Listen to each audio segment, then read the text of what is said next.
funny. So true. Yeah, I remember our elementary school playground, it was all dirt except for because we had like monkey bars, 2 very big metal merry-go-rounds. My memory of them is they're very big, but I was also small. Yes, with just the handles. Yeah, it was big merry-go-rounds. So basically like a metal pad, a metal platform that would spin and then had bars on it that you could hold on to. Yeah.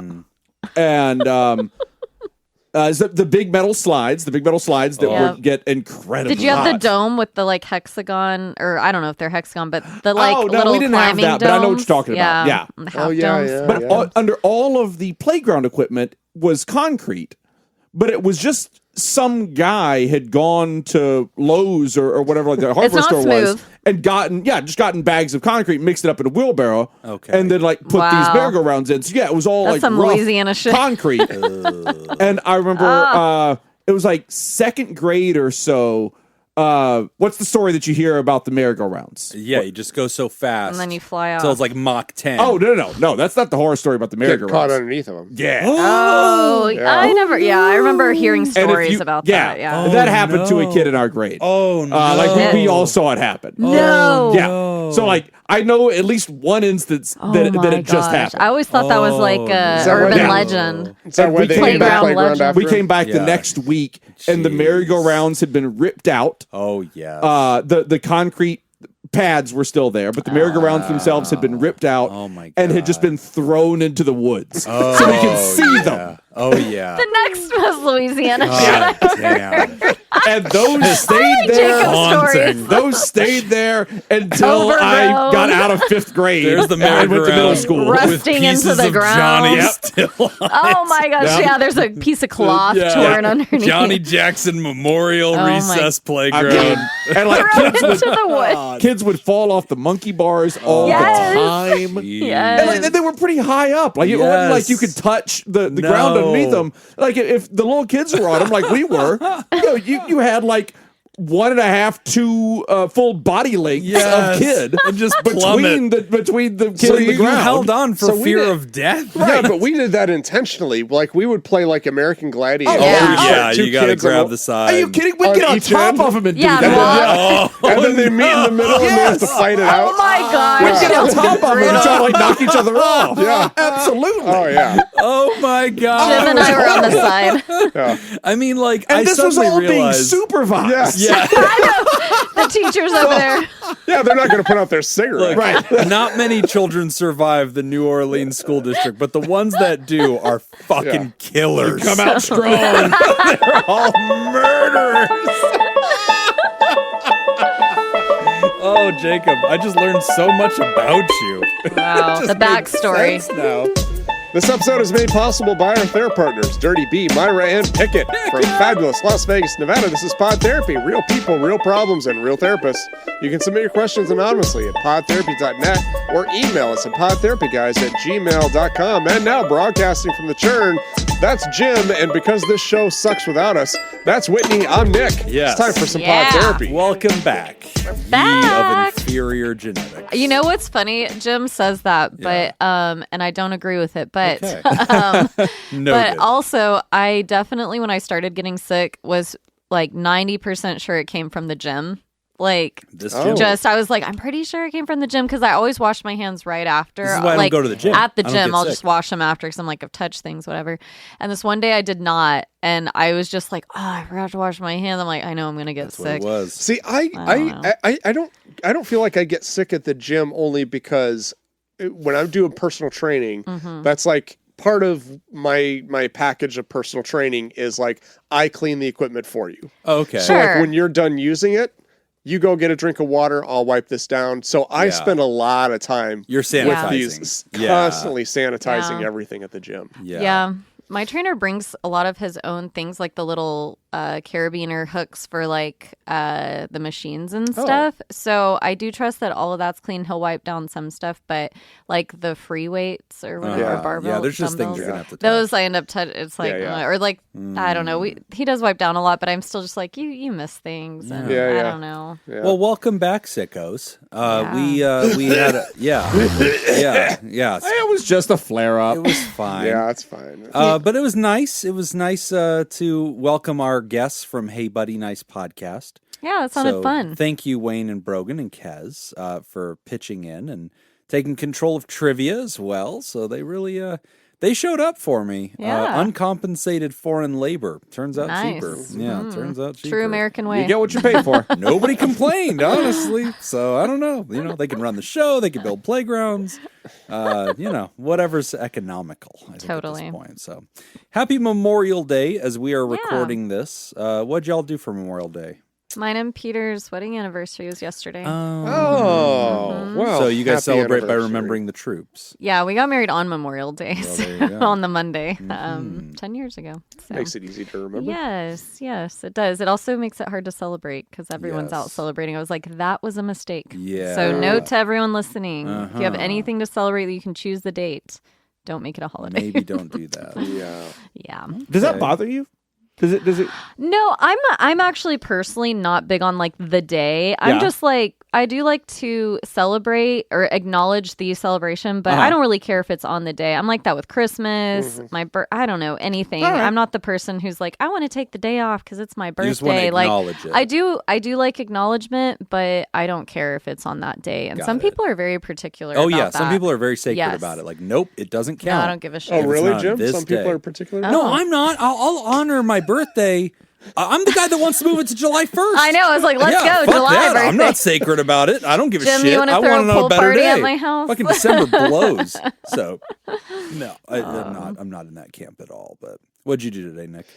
I went golfing, actually. Oh, I am shocked. Yeah. Whoa, well, weird. so we got, because I went golfing Saturday, and then I went golfing again today. One of the guys in our league had a tee time and needed another person, and it was at 6 a.m. Ooh, that's a nice early time. And yeah, so like I had to leave the house by 5 Ooh. to get there to be able to warm up before the tee time at 6. So it 6 was- a.m. probably 70 degrees whenever you got out. It was a cooler. little warmer than that. A little actually. warmer? Yeah, 6 but a.m. it I bet was pretty fucking nice. Yeah, Yeah, it it was was beautiful. beautiful. Yeah. Oh, it was Yeah. a beautiful day. This out is the there. wonderful time of year in the desert right now, Oh, where this it's is it. not. Evenings and mornings are Yeah, really it's not pretty. like it doesn't hurt during the day. Yeah. and then morning and evening, it's Yes. just wonderful. Oh, summer nights in Vegas are great. It's so Until July. beautiful. And the mornings are great. That's my thing. Every morning, get That's up. July, coffee. August hits, and it's like, Oh. oh, It's just summer nights hot. are still hot. Summer It's nights are just still hot and 100 dark. degrees. Yeah. It's just hot and dark. You're still boiling. Just it's all coming from the ground now. Yeah. Oh, fuck you, Mojave Desert. Well, I went to a family get together and did the backyard barbecue thing. Had some smash burgers. Oh, yum. Damn good. Yeah, that Yes. was really good. And hung You out made with some all the smash kiddos. burgers, or you ordered from the establishment smash the burger? brother-in-laws made it. There They're you go. very Okay, good. good. Yeah, they make them. So they're so damn good, man. But the What danger makes of a smash burger? Oh my gosh, that's the only Jacob way to probably make needs to burgers. explain And I this, know because Jacob if I knows. try, it's not going You to be just right. you make a meatball, and then you put Yep. that meatball on the grill, and then you Yep. take a little smasher and you smash Oh, it. That's it. Yeah. Okay. Yep, and they're. I don't know why I had to explain that. Yeah. Well, I feel like anybody could have explained that, that just was as it. well. That was it. I mean, I think ours have some grilled onions on top. Yeah, with you some can melted put cheese. like some and- shit in there. damn good though. Oh my god, they're deceptive though because they end up pretty small. I guess because you're smashing them or whatever, and the way that they're cooked. So they end up like not your big, cheeseburger size patty, like the size of this, what the fuck are these things called? Coasters. Yeah, not the size of a coaster. They end up pretty damn small, and so that's deceptive because then you're like, you just want to eat them like potato chips. Like, you almost don't even want to put them on a fucking bun because you could like put 2 on a bun to like fill up the bun. So then it's just like skip that shit and just eat them, and so it's dangerous. They're that small. Yeah, you could get 2 on a bun, not 2 without overlapping. Like they'll overlap a little, but they're I don't know silver dollar size. I mean maybe a little bit bigger than that. Wow. Really? I don't know.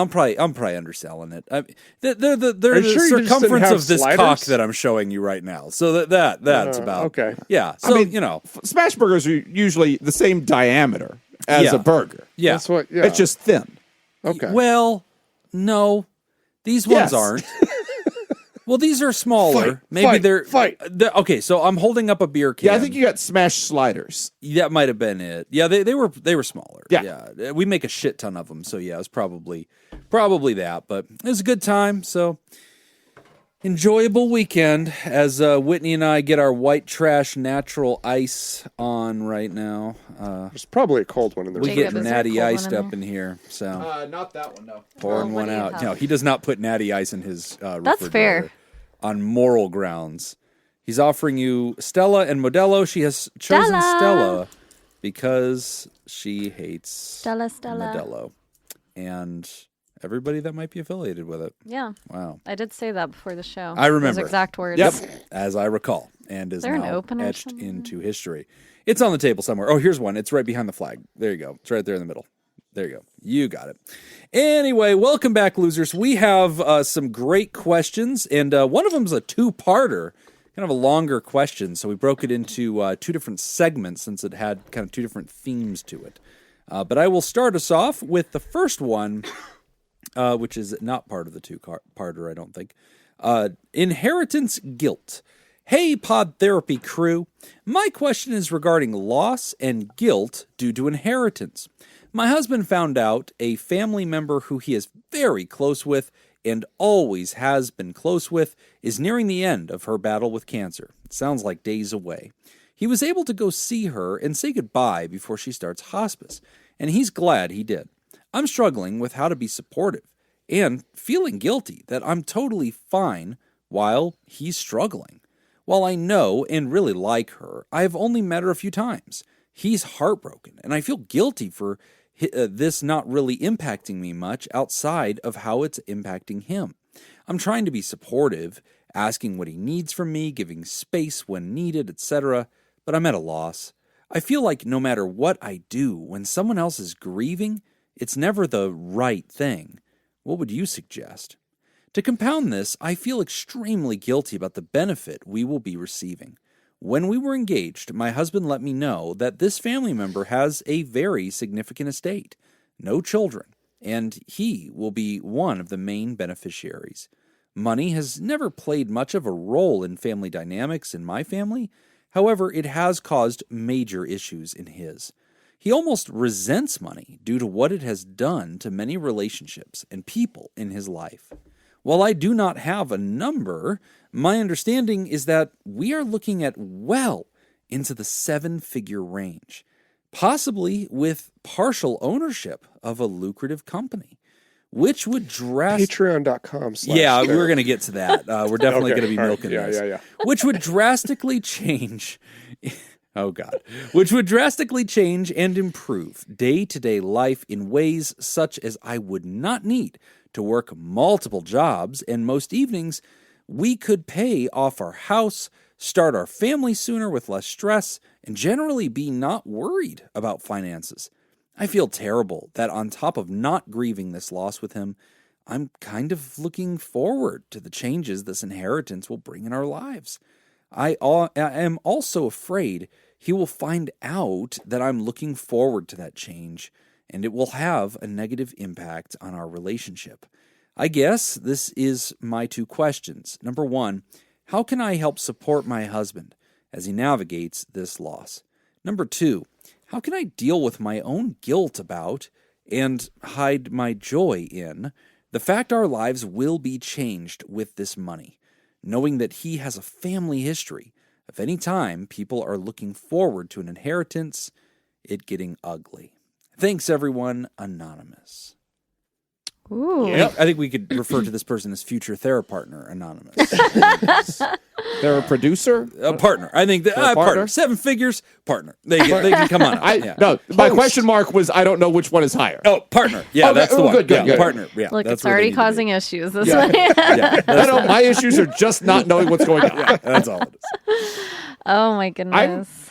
I'm actually dealing with the exact same thing right now. Oh. Go on. We had. Let me just. As Whitney slides off her wedding ring. Not to this degree, but we have. Say more. Dang it, babe. Peter's not listening. Pew Texas. So finesse. She's got so much finesse. We had a family member die a few days ago, and we're dealing with all of this stuff. Sorry to hear that. Yeah. Thank you. And so, we have no idea what's coming, but like some kind of something is going to be happening, and like all that shit is going on, and we don't know anything about it right now.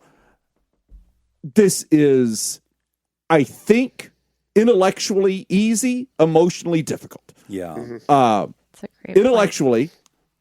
there is no guilt here.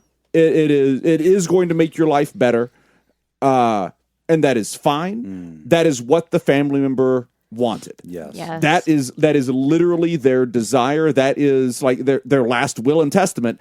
That is their final wish. Yes. Is to make your life better. Yeah. That's it. Yeah. So you don't have to feel bad about that in any way at all. Yeah. Because that is you are honoring their wish by doing that, by accepting that and making your life better and continuing on their legacy. That's what you're doing. Everything else I'll leave to the professionals, but like that's whatever comes your way comes your way. If it makes your life better, that is a celebration of that person. Yeah. Yeah. I really like what you said, Jacob, that it is just mentally, very simply put, everything you just shared, but the emotional side is tough. And there's actually a podcast I'm obsessed with at the moment that's about finances. Okay. I think it's called I Will Teach You to Be Rich. But I love it because it's kind of like therapy. The guy uses a lot of motivational interviewing type questions with couples. Okay. To dig into the emotion behind money. Oh. And I think that's so fascinating because it kind of comes out here where we do, as humans, tie so much emotion to money. Tons. And some of it, I get, like, you need money to survive and live and all that. But once it surpasses that and you're in this realm where you're talking about, like, large sums of money, it hits a different kind of emotion where it's like, how do I deal with this, especially when it's tied to grief and the loss of a loved one who your husband really really connected with and cared for. The first part, I would say, just how do I support my husband as he navigates this loss? I mean, you're doing the right things, like asking him, what can you do? And just being there for him. I would say really try and shift your mindset into a place of like, there is no like right thing to do. That checking in with him is absolutely something that's helpful. And then also just holding space, like just sitting with him. If he's crying, don't try and stop him. Don't try and like make him feel better. I think as when we're talking about people we care about, it's easy to want to fix that or soften that for them so they aren't hurting. But it's going to be hurtful and it's going to come up randomly, especially when we talk about grief. Like even after this aunt passes, family member passes. And so just being there for him, even if it's just sitting in silence. Yes. That's kind of what I was thinking too, is like, don't try to pull him out. Just it's nice for him to know that you're willing to sit in it with him. Yes. You know, instead of trying to pull him out. And I was kind of thinking the same thing too, is like, you know, you're in a marriage, and in this particular situation, we've got him who's really struggling, and you're kind of not having to deal with that at all. There will be a time when those roles are reversed in this marriage, where you're going to be going through something really difficult. He's going to want to support you, and it's not really affecting him at all. Yeah. So I think that's just kind of the give and take of a great way to put it too. You know, so this is just the role that you have right now, and those roles are going to change. So just do your best with what you got. Yeah. I really like what you said, Jacob, about intellectually or rationally, there's nothing wrong with this, and you need to make peace that a windfall is coming your way. And I also like, Ryder, your emotional sensibilities here. I really appreciate that we don't have to warn you not to rejoice in the inheritance or start getting too excited about it or picking out the proverbial curtains. Doing that obviously too soon. In your letter, in your second question, you indicate, I am aware that is bad. Right. I do not want to do that. I am trying to conceal my joy and my excitement that this money will do what this person intended for it to do. Like cancel the Skywriter right now. Right. The Skywriter that you hired to write happy, out happy, joy, he's joy. dead Yeah, ding in dong. the sky. Yeah. Get rid of that. Don't I was do like, that. what's this guy? Tasteless. Yeah, just tasteless. Have some tact. But yeah, with some dignity. finesse, if you will. Finesse, as they say. That's how I would word it. I would word it with finesse. This is interesting though, because it's Whitney's perfume. Finesse. Pew, Pew, pew. Not pew. Texas Day Toilette. I think about this all the time. Like this is I'm lucky in the sense that I don't think I'll ever have to deal with this problem. Okay. With my family, my deal with my family is just please don't leave me with too much debt. Yeah. That's Just really settle the only all thing of I'm your worried outstanding problems, please. But this did get me thinking because my grandmother, who turns 93, I think, when this episode comes out. Wow. I think the day this comes out. Nice. Happy birthday, Graham. Yeah. Yeah. What do you call your grandma? Grandma. Nailed it. Yep. Wow, you are austere. Yeah. Yeah, just grandmother Tangeman. Yes. Grandma. It's not my mom's side, though. But the interesting thing, so she's the last of my grandparents. Yeah. And the thing in Iowa is it's all about farmland. Uh-huh. And this is where I see this coming out. Yes. Inheritance. Because people don't sell farmland. Yeah. Like you hold on to it. Okay. Until someone dies. Yeah, and it's so valuable. Okay. Like farmland is like having a mine full of gold. I heard in Iowa, like farmland's going for, or Indiana or Iowa, one of those, farmland's going for like up to $10,000 an acre. It's so expensive that I was shocked. Unless you inherit it, like if you just decided today, I'm going to move to Iowa and be a farmer, you can't. You can't afford it. You can't. Yeah. No individual person can just buy farmland. Yeah, I remember there was a scandal of like Bill Gates buying up a bunch of farmland. I don't know about that, but like most of the farmland, if it's not privately owned, it's owned by a corporation. That's it. Yeah. You know, and so like Tangeman Farms. Yeah, so like when here's what's interesting. This is how this happens, at least in the Midwest, is like when someone dies, that farmland, what do you do with it? Yeah. Because among the children, there's going to be maybe one of them that still farms, and there's going to be 4 others that don't. Want the money. That want the money. But the money's still valuable. Yeah. So it's like, well, do we give it to this child who's still farming the land? Carry on the legacy. Or do you sell it? Yeah. And this is where you get a lot of fighting amongst the kids, because it's like, it's tough. That's it's so a really challenging. difficult situation. And then, have you thought about how to kill all the other grandchildren? of course I have. Yeah. Of course I have. have. Yeah. Are you think I'm an currently idiot? thinking? Yeah, no, I assumed you were ready. Yeah, you're ready How for much Mortal farmland Kombat. do you have, Nick? Yeah. As Whitney over, slips Jacob. off her ring again. Jesus Christ. I'm like, go on. Tell me more about the dirt. Boy, that ring slips off pretty quick, doesn't it? Jim, you're next. I can't inherit anything. I don't have It doesn't anything. have anything of value. Not even a doctorate. Yeah, that's I have his future potential. He has my earning potential. I'm just Jim now. Jim just has debt. I'm have just fucking Jim. I'm just. But like Jim. I've seen this happen with so many families, and it tears them apart, and then they stop talking, and then they Right. fight, they go to court, and it's Yeah. it's a huge mess. And I don't have an answer for it. It's just like- a relatable thing. Like for me, I'm also the type too where like I'm not gonna cause a fuss. Like I'm not gonna Yeah. cause problems about I'm not gonna. Right. To me, nothing is worth fighting my siblings over. Right. Well, Right. plus Carrie can kick your ass. She I sounds mean, like she's a already badass. She already judo thrown yeah. you. There and may gave you a have- concussion. Listen, there may have been a day, Yeah, you think you got her now? but it's not today. Okay. You think you got her? Yeah, I don't know, bud. I don't pretty know. sure. She's birthed I children. feel like psychologically That's she's true, got yeah. you. Maybe she can get you in your head. You know, I don't know. If you bum rushed her, my money's on you. Well, of course. If you have to think about it, scratch and claw. No, like I'm not going to fight clean. Here's where she gets you. You've got to fly to Iowa, and I feel like she's got home field advantage. You've got to fly there. And she's going to be in your head that whole time, man. I mean, there's a lot of shit she's going to be getting in your head about. And then you're like, fuck, I don't know how I feel about this. I'm morally confused. Yeah. And then when you're thinking about it, she's going to fucking tear into your back of your head with a shovel.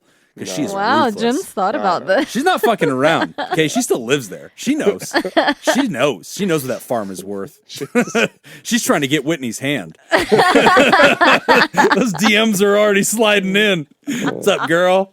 You want to be a farmer? I'll be taking a cow. Sends you some bedazzled overalls. I would totally wear bedazzled overalls. So, Ryder, this is very relatable. A lot of folks I think have been in some similar situation. Obviously, this is unique in the sense that it is wealth. It's just life-changing stuff. Yeah. So I do love your sensibilities. I love that you are very cautious about showing any optimism, enthusiasm.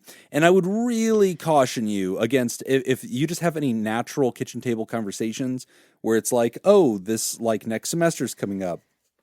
I was going to, re-up my job or whatever's coming up soon. Oh, yeah. I would just not bring up the money thing for a while. Yeah, I was going to say that. Yeah, I'd kind of let him. Yeah. You should carry on. You should just business as usual. Yeah. Don't presume any life change. Pretend like you just didn't get that money. Yeah, exactly. Yeah. I think that's the polite thing to do. Yeah. I think and let him eventually say, well, so as I mentioned once, Aunt so-and-so left me this.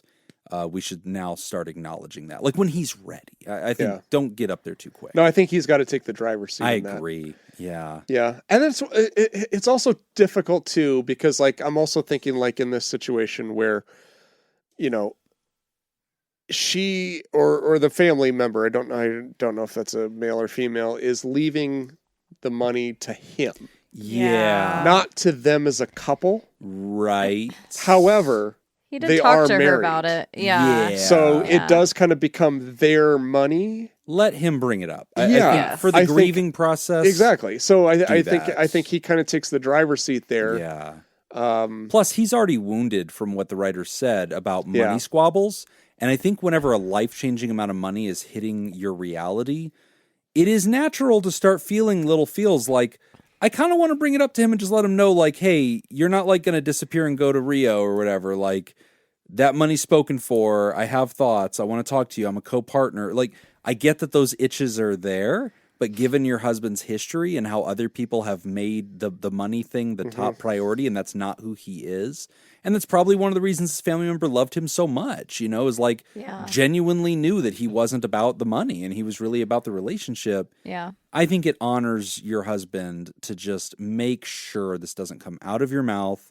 If your husband brings it up, as Whitney said, you're being kind of passive and receptive, really treating it as part of the grieving process. Mm-hmm. What I also thought about as well was, I love what you said, Jim, like letting him take the lead there. Yeah. Once that door is opened, which that could be like a year or two, it could be a while, just saying, especially if he's really grieving and has conflicting feelings around money and family squabbles and things like that.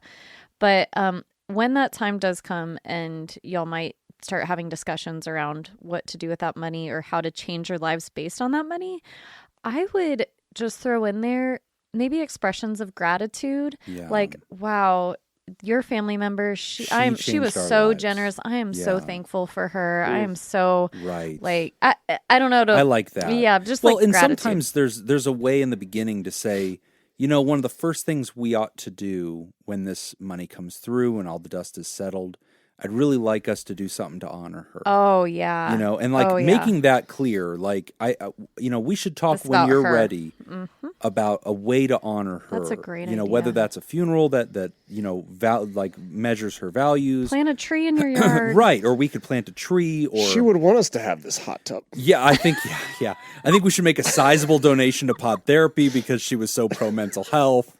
We should retire the hosts. That seems nice. That does seem nice. That does seem nice, and we'll rename the fucking show. Like, we don't care. There is a number. This hot tub thing is the plaque attached to the hot tub. That's what I thought, because I'm imagining a plaque every time you get in. Yeah, Aunt Mary. Yeah, rest in peace. So, but I definitely like the idea of something, using that as a way to segue to say, hey, why don't we make this a priority? When you're ready, if that's important to you, I'm here for you. The only other note I wanted to throw in there is just the reality of grieving, which has been a while on this show since we've talked a little bit about some of the psychology of grieving. But you've probably heard Ryder about, those stages of grief, which really, I just want to use this moment to remind everybody that we don't see the stages of grief as merely a reaction to death or sad things. We really see the stages of grief as a reaction to significant change. And really, a 7-figure deposit into your account is also itself, by the way, such a reality change. Yeah, get ready, Ryder. You're going to be grieving your losing your poverty. Yeah, perhaps you're going to really miss it. Grief is not the right word, but significant change, and it will take a while for it to settle in. And there will be an adjustment period that maybe this couple is going to go through as your new net worth kind of settles in and your new life plan and reality happens. Even good things can still be greeted with this staging system that we discuss that can feel different as couples go through that. But anyway, not just to shine a light on that, but the other thing I wanted to say, there's a saying out there, I believe it's the title of a book as well, but it's don't just say something, stand there. And it's about having permission when somebody is in grief to not feel the need to address it or change it or move them along through the stages or to proactively do anything, but to present yourself, as Whitney said, making space, being there physically and emotionally, letting the partner know, I am here for you. If you want to say something, you can say something. If you want to say nothing, I am in this space, no phone in hand. I am just, being here. And I think I mentioned on the show a long time ago, but one of the cultures that I really admire about the way they approach grief is the Hebrew tradition. And in their tradition, they do something that they call Shiva. And Shiva has to do with seeing grief as almost this black, billowing, toxic smoke that's in the room surrounding this human.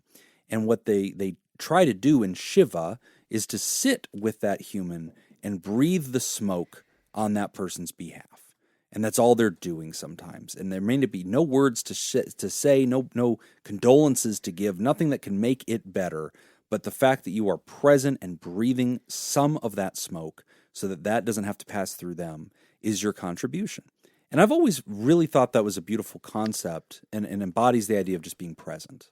I was going to say it's like a big shit burger and everybody's got to take a bite, but I like the way you said it. You know what? They call more that finesse. There's a different word. Finesse. More finesse. Finesse pew pew. But Texas Day toilet. You know who's actually really good at this is Laura.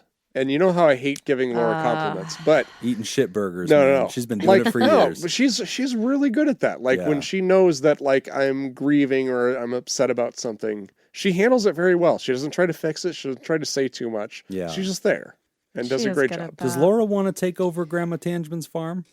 Oh, I could see Laura being a farmer. She's mentioned farming a few times. Yes. Yeah, she would. In what tone of voice? No. But here's the way. She talks about farming in the way that somebody who knows nothing about farming would talk about farming. This sounds cute. I think Laura and I could have extensive conversations about Laura farming. Sounds like I feel like we know roughly the same amount. She wants to decorate. No, I mean, she needs a garden. She would do great with a garden. Yeah. Start with a garden. Like I feel like I would enjoy living on a farm as long as other people were there to do the farming. Yes. I think it should be like Brewster's Millions. I feel like Grandma Tangeman should leave a greenhouse to Laura, And if she can not fuck that up for 6 months, Laura could handle. Give her an greenhouse. acre. I think and Laura, then you know what? Yeah, We'll see that how would be you Laura's do. dream. Yeah, your first bushel of apples will buy you the rest. She is a good plant lady. Yep. Yes. Good luck, writer. Thank you for writing in. Congratulations on your windfall when it comes through. And I like that you're being sensible about handling it. And look forward to your patronage at patreon.com/therapy. You may as well have some awesome therapists to go along with your millions, because certainly we are not worth it. But we will take it, every single dollar. We are going to take a quick break, and when we come back, we are talking about, was I overdiagnosed? You're listening to Pod Therapy. Today's episode is made possible by Jake Schneider, Judy Schneider, Leon Kassab, Carolyn Albert, Sammy Scoop, Sarah Smith, Mike Helm, Darren Cunningham, Matt, Lisa Tangeman, and Mrs. Hot Dog Scoop. I met almost all of those people at Scoop Fest. I know. I was just thinking that while you were sharing. Would you like to sponsor the show? Become a therapy producer. Patreon.com/therapy. All right. We're doing things a little bit different today. Ooh, gonna do good trivia. I'm gonna give infinite correct answers. Ooh. You have to give the correct answer that I'm thinking of. All right. Oh, it's like reverse Jim. No, Oh, like I've got this. I was gonna say like the last Yes. episode Yeah. that we weren't here for. Yeah, that's fine. No, Joking. I'm with you. Anyway, I like this. no, I'm not. I was joking. Aw. Here's what we're doing. Damn, I took off my glasses and everything. I For was like, pumped. Ready. I'll give 5 points for getting it right off the bat. Damn. Cold. So we're Okay. guessing, what does Nick think? No, No, he was No. joking. I was He's joking lying. about that. Oh, okay. Sorry, I'm sending 2 emails while I'm doing I this. know. Jacob, welcome to the show. The title is Albums. Oh, shit. I'll give you the no. album. You got to name the band. True. Oh, I'm fucked. Okay. There's no way. So I'm going to give you the album, and I tried to find the funniest album names I could. This is gonna be I could bad. find. Oh, Okay. Lord. I'll give you 4 points. 5 points. I said 5 points if you get it right. Do we have Get to it answer blind, you like get 5. Jeopardy? Blind. Yep. Otherwise, you get 1 point for the taking 1 the point answers. for the Wow, multiple that's a big choice. jump. All right. Here you go. Okay, first one. This one you may get. Chocolate starfish and the hot dog flavored water. Buzz. Oh, That's Limp Bizkit. Yes. Nice. Yeah, for 5. Nice. I knew that bitches. because somebody on Ice Cream Social wrote in about that album this last week. wow. Oh, really? Yeah, Come on. because we've been Take that bashing cookie Limp Bizkit, and and shove it they up were your- defending of Limp course. Bizkit. Shove it up. Yeah. All right, here we go. I'm shocked Jim knew that. The smoker, too. the smoker you drink, the player I get. I like that title. I gotta wait for I the mean, options. Buzz? Are you going for it? Snoop Dogg? No. Okay. Well, It's that's a a good solid guess. guess. Yeah, yeah. Solid guess. I'm happy with that guess. I will Yeah. wait for answers. Yeah, same. Okay. Wait, will you repeat it real quick? The Smoker you The drink. smoker you drink, the player I get. okay. Yeah. Joe Walsh, 38 Special, Boston, Cheech and Chong. Ooh, shit. I I'm know, going to like- take Boston, ironically, because I probably should take Cheech, but I'm going to take Boston. I know Cheech and Chong because I'm randomly guessing. I feel like you're I mean, going to get it. Yeah. I can't imagine a Boston album being that. That is one of Joe Walsh's Shit. biggest I albums. don't know who that person is. What would you do? Oh, Joe Walsh Get is out. great. I know. Yeah, Get yeah. out. Get out. Get out. He, Joe Walsh, he was in Stand up and walk out the Eagles. Oh, okay. I only know the other guy. Dan. Don Henley? Don. Dave I'm like Dan. I Ramsey. only know the one guy that I didn't get the name right. Don Henley Don is, Henley. was he the one that was friends with Charlie Manson? Or was Ooh. that Joe No, that Walsh? was, I don't think it was the Or was that Beach the other Boys. one? It was Oh, that's right. That's right. It was the was, Beach Boys, not the Eagles. John Lennon. Yeah. It was John Lennon. That's John it. Lennon from the Beach Boys. Yeah. All right, here we go. Big Willie style. Oh, Buzz. yeah, but I got it. That's Will Smith. damn it! Damn. That was my Hey, one getting jiggy with it. chance. Na, na, na, na, We na, all na. knew that one. I know No, no, that's no, true. no, no. Okay, that one was We too did all know easy. that one. All right. The spaghetti incident. Oh, I need options. Oh. that does Okay. ring a bell, but I have a guess, but I want to hear the options. yeah, I'll hear the options Okay. too. Supertramp, AC/DC, Guns N' Roses, or Def Leppard. My guess was not on the list. I'll take Def Leppard. Oh, that's who I was gonna guess. So I'm gonna go AC/DC for fun. Give them to me again. Supertramp, AC/DC, Guns N' Roses, Def Leppard. I'll take Def Leppard. No, it was Guns N' Roses. Guns N' Roses. Yes. All That's right. what I said, right? I feel like that Nice was close. we're going to do one more. Okay. Okay. The Earth, a small man, his dog, and a chicken. The Earth, a small man, Options. his dog, and a chicken. Nietzsche. A treatise on humanity Freud. by Kierkegaard. His first album. His first album. Okay, you all want options? Yeah. Okay, Ricky Martin, Oh, wow. REO Speedwagon, Hall & Oates, John Mellencamp. Shit. Oh, Say it again? I'll take Hall & Oates. Okay, That feels Hall & A Oatesy. Yeah, it chicken, does feel all in something. The Earth, a small man, his dog, and a chicken. Ricky Martin, REO Speedwagon, Hall & Oates, or John I want Mellencamp. B. You want REO Speedwagon? REO Speedwagon. I feel good about REO. I'll take Ricky Martin. REO Speedwagon. Yeah. Yes! Wow, yeah. I got Whitney 1 point. is on the board. Do I not have any points? None. You don't have any Holy points. shit. And It Jim is- has It 10. is We all- 10 to 1 We to all would have gone nothing. Big Willie style, though. Jim That's just true. yelled Big Willie! louder. Damn, that fucking album, man. Oh, I Getting gotta jiggy like, with it. I gotta pay attention to Listen to that this. album. I just sent another email and I'm in a chat while we're doing this. Multitasking. Will Smith. Oh, yeah. I just got through watching the Netflix documentary today on the recording of We Are the World. Oh. Oh, I wanted to see that. It's on Netflix. Is it good? On that It's one great. site. Oh, It's so good. It's I so wanna good. see Yeah. that. If you're a music lover, especially that time period, it is a good one to go watch. One thing they talk about a lot that I've never really thought about with We Are the World, because so that was money for Africa, money for poverty in Africa Yeah. was the idea, and they did raise like that single raised a shit ton of money, tens of millions, maybe hundreds of millions of dollars. But it was also the first time that music and concerts had kind of been used in that way. Okay. In more of the modern era. So like Rite Aid, Aid for Africa, Farm Aid, like all of those followed We Yeah. Are the World. It kind of set the cool. stage for all of that. They kind of hit on that at the very end a little bit. And it really made me look at the whole thing a little differently. Wow. It was good. That's That on is cool. Netflix? Yeah. Okay. Yeah, it's solid. It's a solid watch. Is that the one where Kanye says that Bush doesn't like black people? That is Sure. not the right decade. Okay. Well, this is why I need to watch the documentary, clearly, because I Yeah. do not know what's going on. Was I overdiagnosed? From Anonymous. I've written in a handful of times, and I took your advice. Thank I you. got a steady therapist that I like, and I went and got a formal evaluation done to see if I need a little bit more than just talk therapy.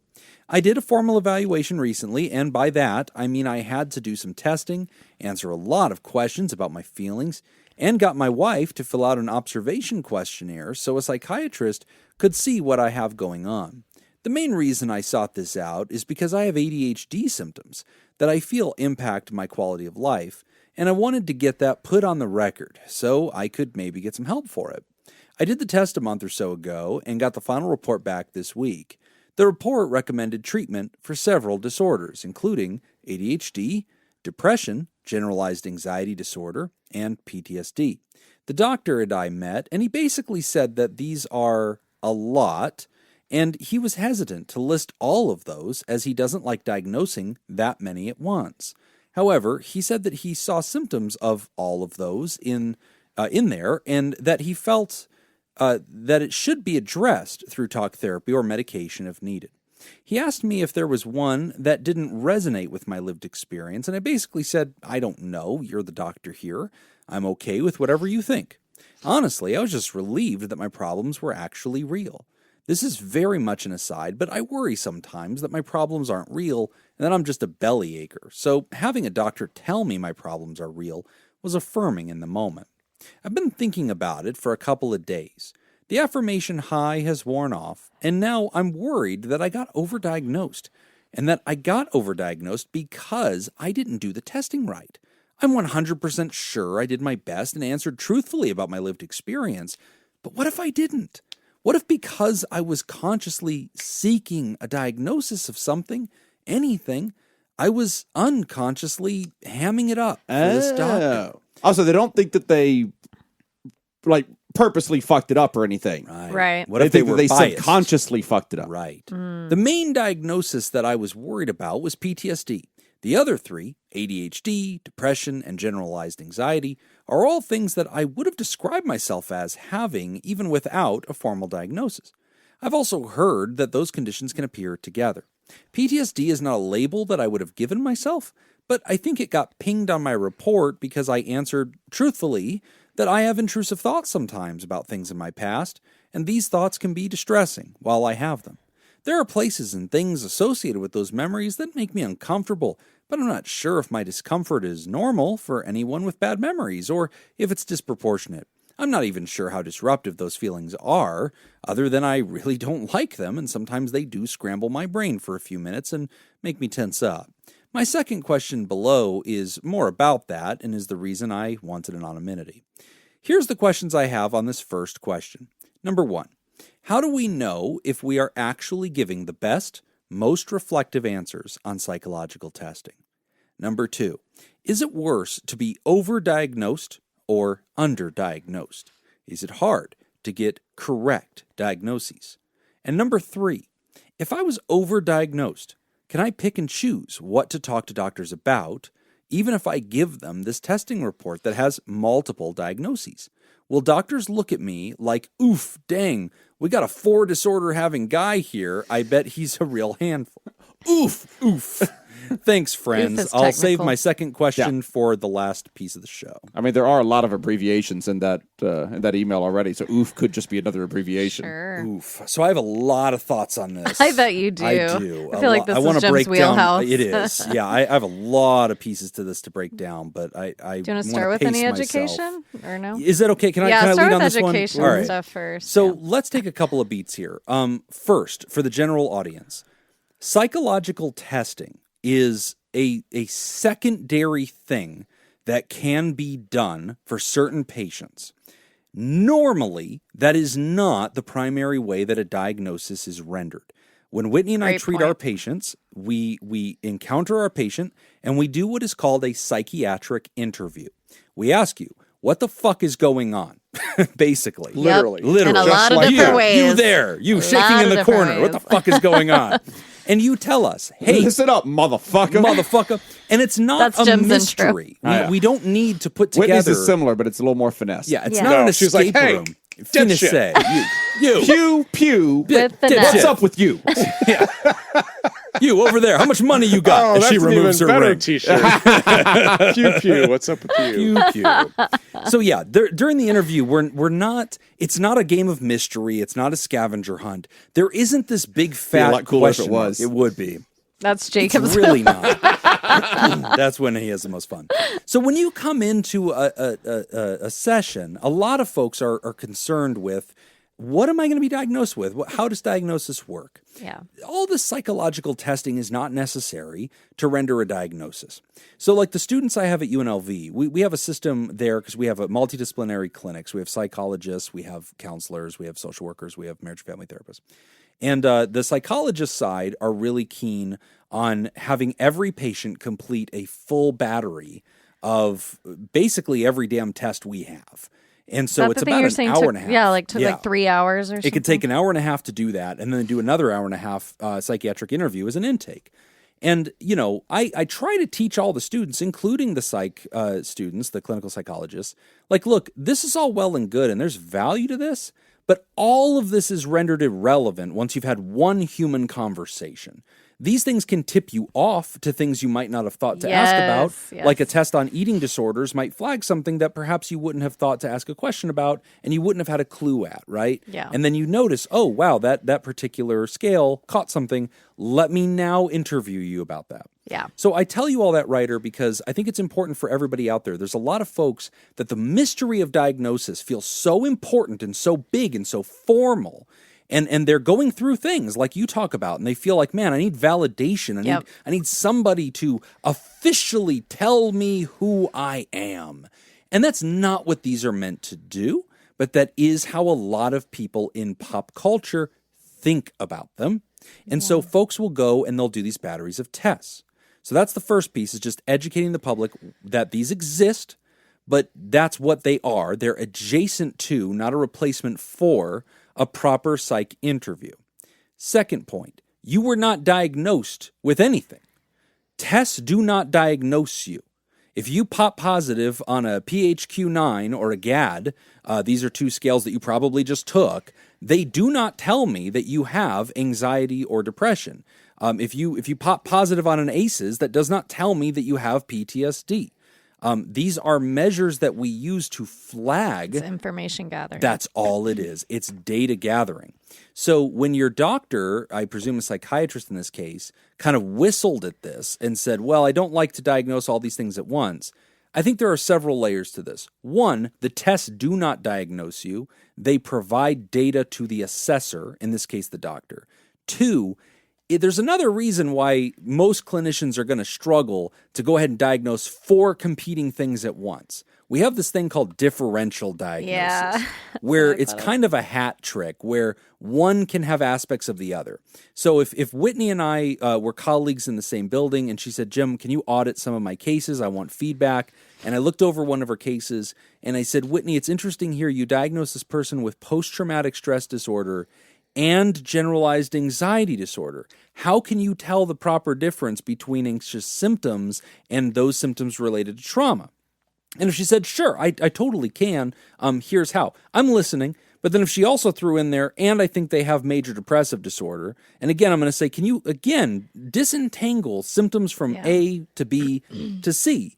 And it gets so complex that many of the diagnoses we have in the DSM-5 TR actually say, do not co-diagnose this other thing. If your driving diagnosis is this, that is the only hat the patient will wear. What would be an example of that that's not tied to this? Okay. Go ahead, Nick. Very common one. Oh, yeah. Would be, no, it's not what you're thinking. I don't even know what you're thinking. Ooh, I know you're not but it's thinking not of this. that. Substance use, but go on.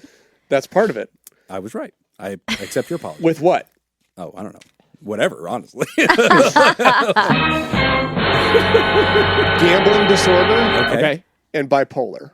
Oh, right. So if you're diagnosed, if that's you a would good be one. in So two if different somebody- vacuums, if if somebody- you would be diagnosed with both of those things, you would just be diagnosed with bipolar and you Not would ignore necessarily. gambling, or so not what? necessarily. So if somebody comes in because they've got a gambling issue and they come in for treatment to treat their gambling, one of the things that you have to screen out is bipolar disorder. Yeah. Okay. Because if the symptoms are better explained by a manic episode that they're having because they're bipolar. Right. So there are people okay. who, like, they've got serious gambling problems, but it's not because they've Right. got a gambling disorder. It's because they're in a manic Bipolar. stage of bipolar. Right. Yes. So if the symptoms can be better explained with bipolar, then you go with bipolar. Yeah. Yes. So there's a section in the DSM-5 that actually talks about, as Jim was talking about, differential diagnosis. And that's one of the things that DSM-5, big book full of diagnoses. yes. Bible of psychology. So basically what it talks about in that section is it basically states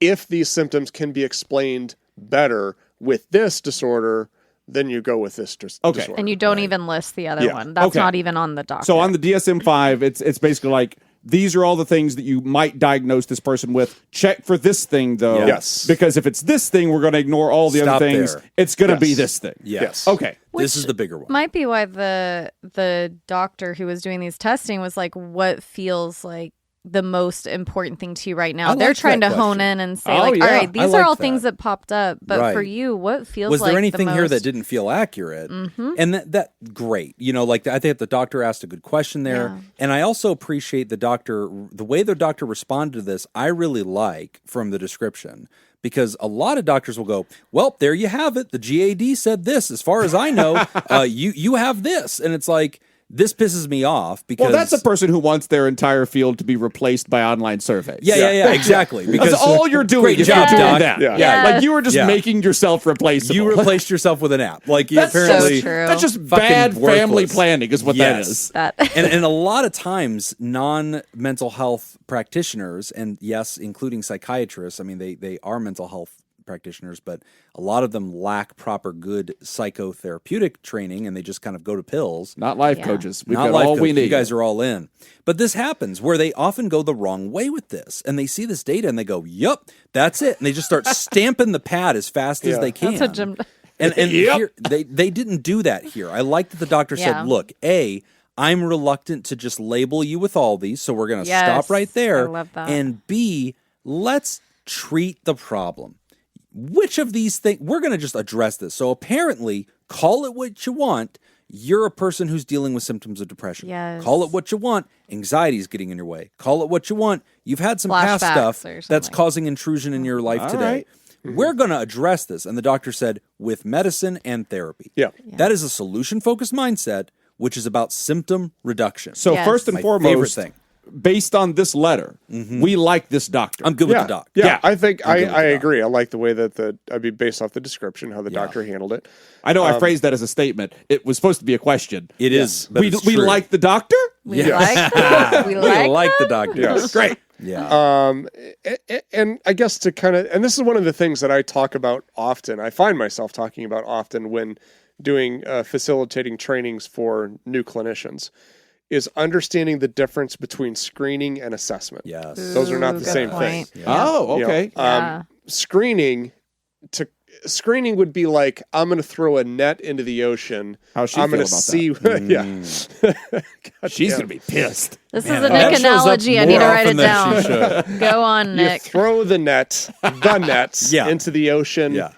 and then whatever it catches, that's the screen. Yeah. That doesn't tell us anything. We have to go through what we Yeah. pull into the boat. Right. And then we have to assess what those things So you're saying something about this assessment smells fishy? Oh. He's not the best in the business for nothing, folks. there. But this is a really good point, which is why Funniest I life always coach in try the to. room. There it is. Usually. I try to warn students all the time and other therapists, like, look, and this is where, if I may for a moment, clinical psychologists who I think have really valuable training, they do a lot of great work.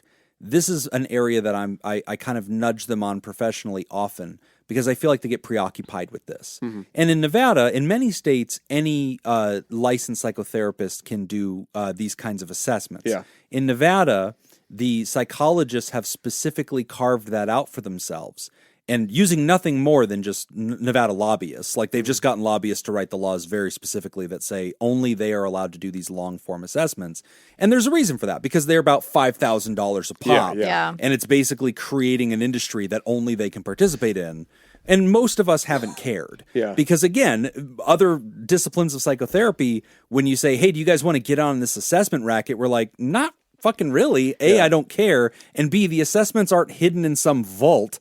I can download them on Google and just do that. Well, Yeah. And they're not that precious. and again, like I mean, like with screening tools specifically, I come across every once in a while. Most organizations that I work with aren't using enough screening tools. Yeah, so you're pro that. So I'm for screening tools, but there are a couple that I come across where I actually have to tell them, hey, think about dialing back some of these, Right. because you do a SASE screening tool, you've got a DAST, you've got the MAST, you've got the Yeah. PHQ-9, you've Right. got the fucking GAD-7.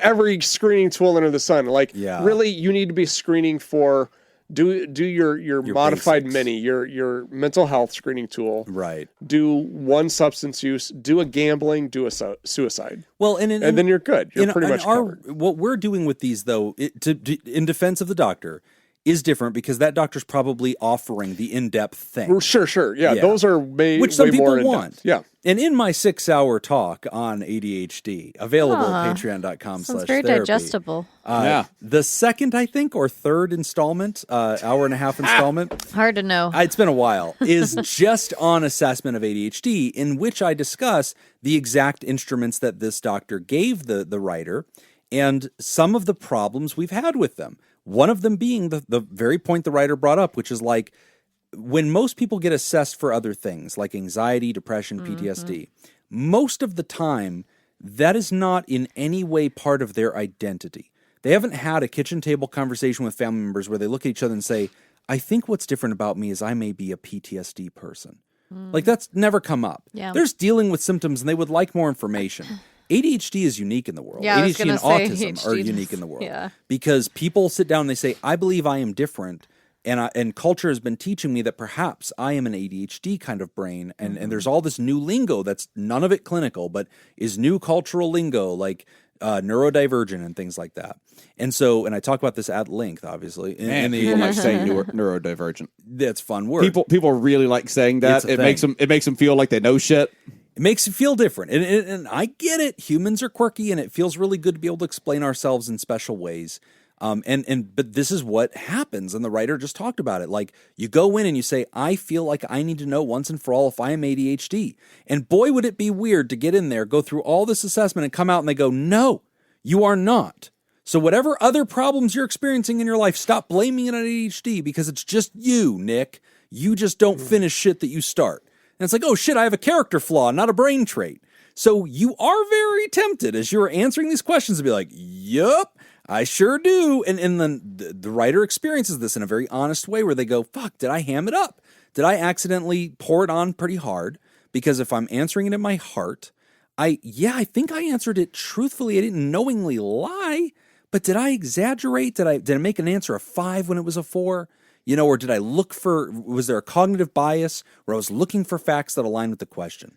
Which is another reason why some of these assessments are not that fucking useful, but also why, and I talk about this in my talk, which again was a really good fucking talk, until Jacob ruined it with one sentence by bringing up how stupid it was that a 6-hour talk was meant for ADHD people. Just amazing, his surgical strike. Just reached right into my fucking chest. Jacob's very proud of himself over there. Very to me, beaming and with just pride. walked Beaming. away. On the show, and I just started laughing. Mic I drop was by like, wait, why are you Jacob. laughing? And he's like, you made a 6 hour.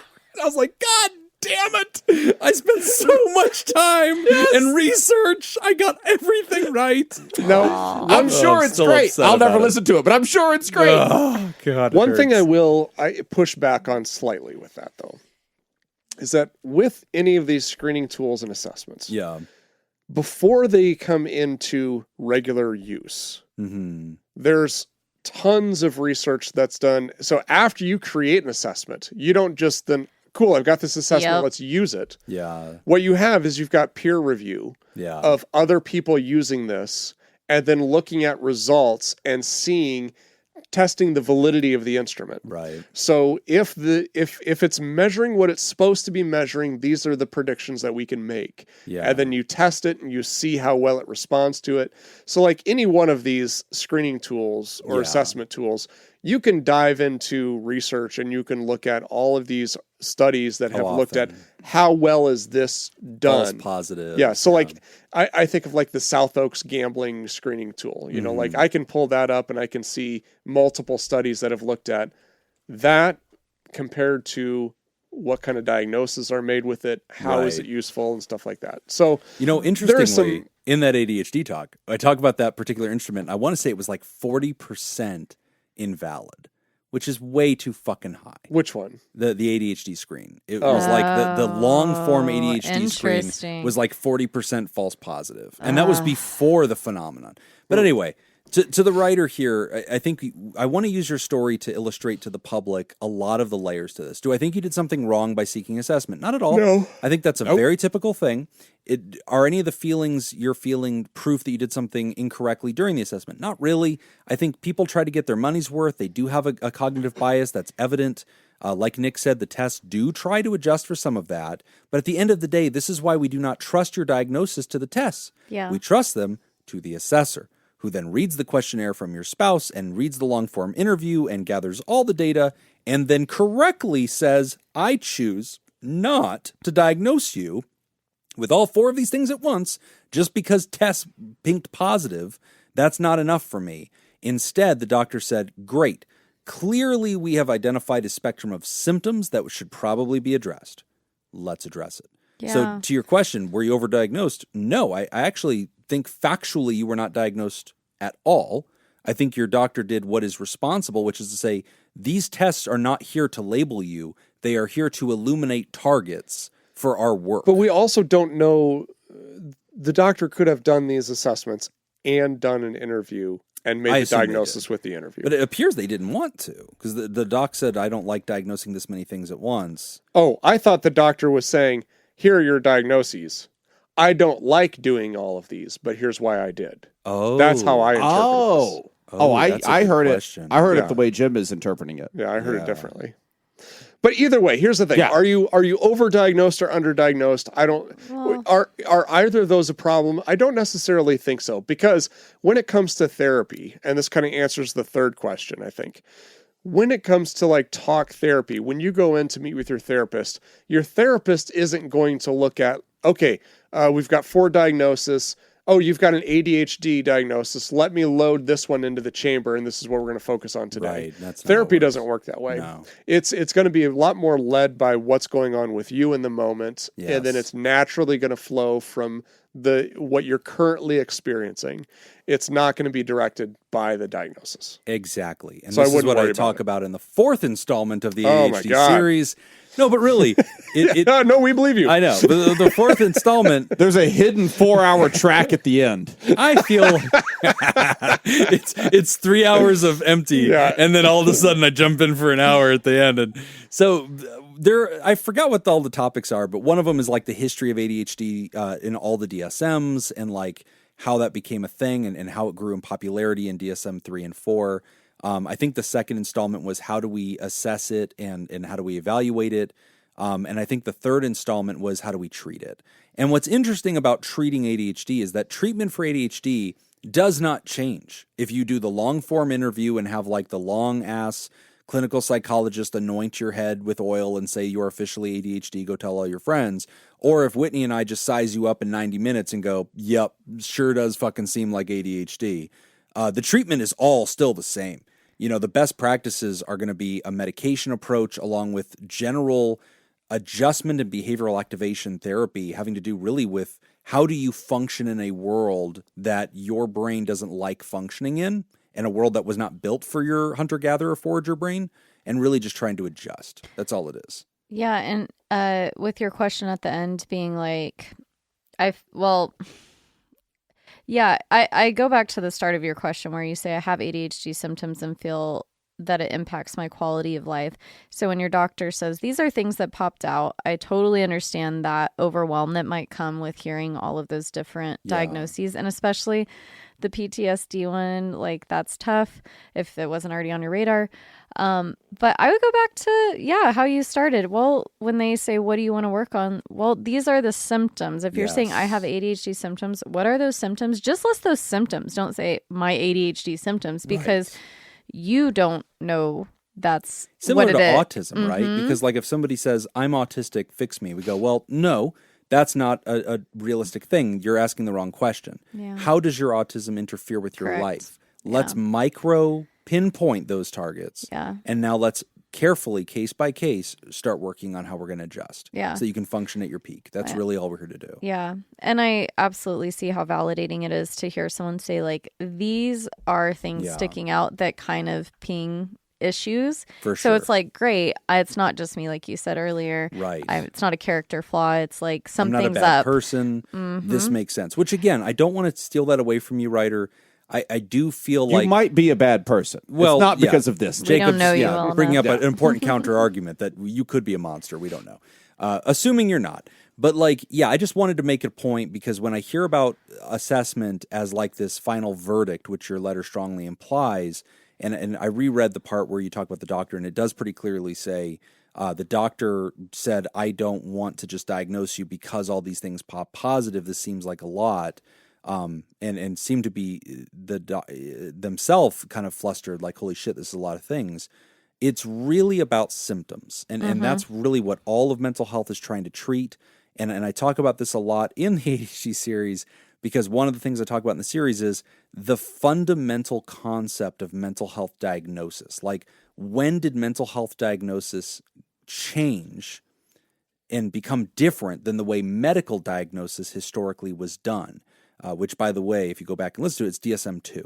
So in DSM-2, we start diagnosing differently, and we start diagnosing through symptomology and in kind of in a reverse order. In medical diagnoses, it's cause to effect. The reason you're experiencing the symptom of tummy pain is because you have a disease called diverticulitis. That explains the pain. In mental health, it's the other way around. We accumulate a cluster of symptoms, and then we give that cluster a name. And we say, this cluster will be called generalized anxiety disorder. This slightly different cluster will be called adjustment disorder. This is how we're going to tell the difference. It's not because we're trying to validate the existence of one or different from another one. It's really just to help us target our treatment approach so that we can do something about it. So all of this is in service of identifying symptoms, which ultimately is the thing we want to treat. Yeah, I really wanted to just impress upon that because I do think with the internet and social media today, I have clients come in, especially young ones, who come in and they're like, well, what about diagnoses, or what do you think? Right. And so my response to them, especially private pay clients over insurance, is, hey, I prefer not to really diagnose you, especially right away, unless we've met for a while, because I'm still information gathering. A lot of these diagnoses take time to see, like certain amounts of time. And unless you have additional information from a spouse or family member, it's hard to diagnose. Well, and a lot of times they misunderstand what it is. They're coming to you to say, tell me who I really am. And it's like, no, sweetheart, that's not what this is. And with teens, I see that a lot, especially with ADHD popping up more, and in girls, because it is tricky with the young ladies. But I will, like, I'm thinking of a client in particular I met with years ago where the parent was like, oh, ADHD, or even the kid, ADHD. And I was like, well, I don't know. I see a lot of anxiety here, and those can overlap, but let's meet for a while so I can figure out what's actually going on here. Well, and I think a lot of us will say, and I'll have this happen all the time, and I know we have to move on, but people will come in and say, here's my symptoms, I think I have ADHD. So, Jim, what's the verdict? And I'll say, why don't we go ahead and act like you do? Sure. Sounds like you think you do. And they go, yeah, I think I do, but I want to know what you think. And I go, yeah, sure, sounds like you resonate with those who have it. Yeah, meet them where they're at. Let's start working on making your life better. So, I'm not going to tell you don't, I'm not going to tell you do. Clearly, you're identifying the problems. Great, let's get started. They'll go, no, but I need to know who I am. And I'll go, you need to go talk to like a priest or like climb Mount Everest and find God, because that's not what we do, right? And even if you go to a clinical psychologist and they give you a whole battery of tests, like the writer said, afterward you're still asking your questions like, oh shit, did I kind of fudge it? And it's like, these tests were never meant to tell you who you are at your core. They're meant to ultimately accumulate lists of symptoms and make it easier for us to analyze them. Yeah. And to be fair to my friends, the clinical psychologists, they do much more than just read a spit out report from a survey and just tell you what those things said, which you could have just looked up in the answer key. They really do write lengthy reports. They interview multiple members of your family. They do spend lots of time getting to know you. They create, I think, a really interesting, valuable, long-form assessment document. I think it has value in certain situations. I do think culture has gotten preoccupied with it. And for me, I kind of look at it and go, I have a solution-focused mentality. Yeah. Like, great, you wrote a fucking novel about this person. Can we get on with fixing them now? Sure. Wow, thanks for a 300-page report that told me that they probably have trauma. I guess I'll get to work with doing something the fuck about it. Yeah. Thanks, doc. Like, great. Your work is mostly irrelevant because as soon as I get to know them, we're going to do a trauma timeline anyway. We're going to start fucking dealing with it. Yeah. And that's what we're going to talk about in the next question. Woo! Having to do with trauma. Anyway, congratulations. I don't think you're overdiagnosed, and you launched me back into my diatribe about ADHD.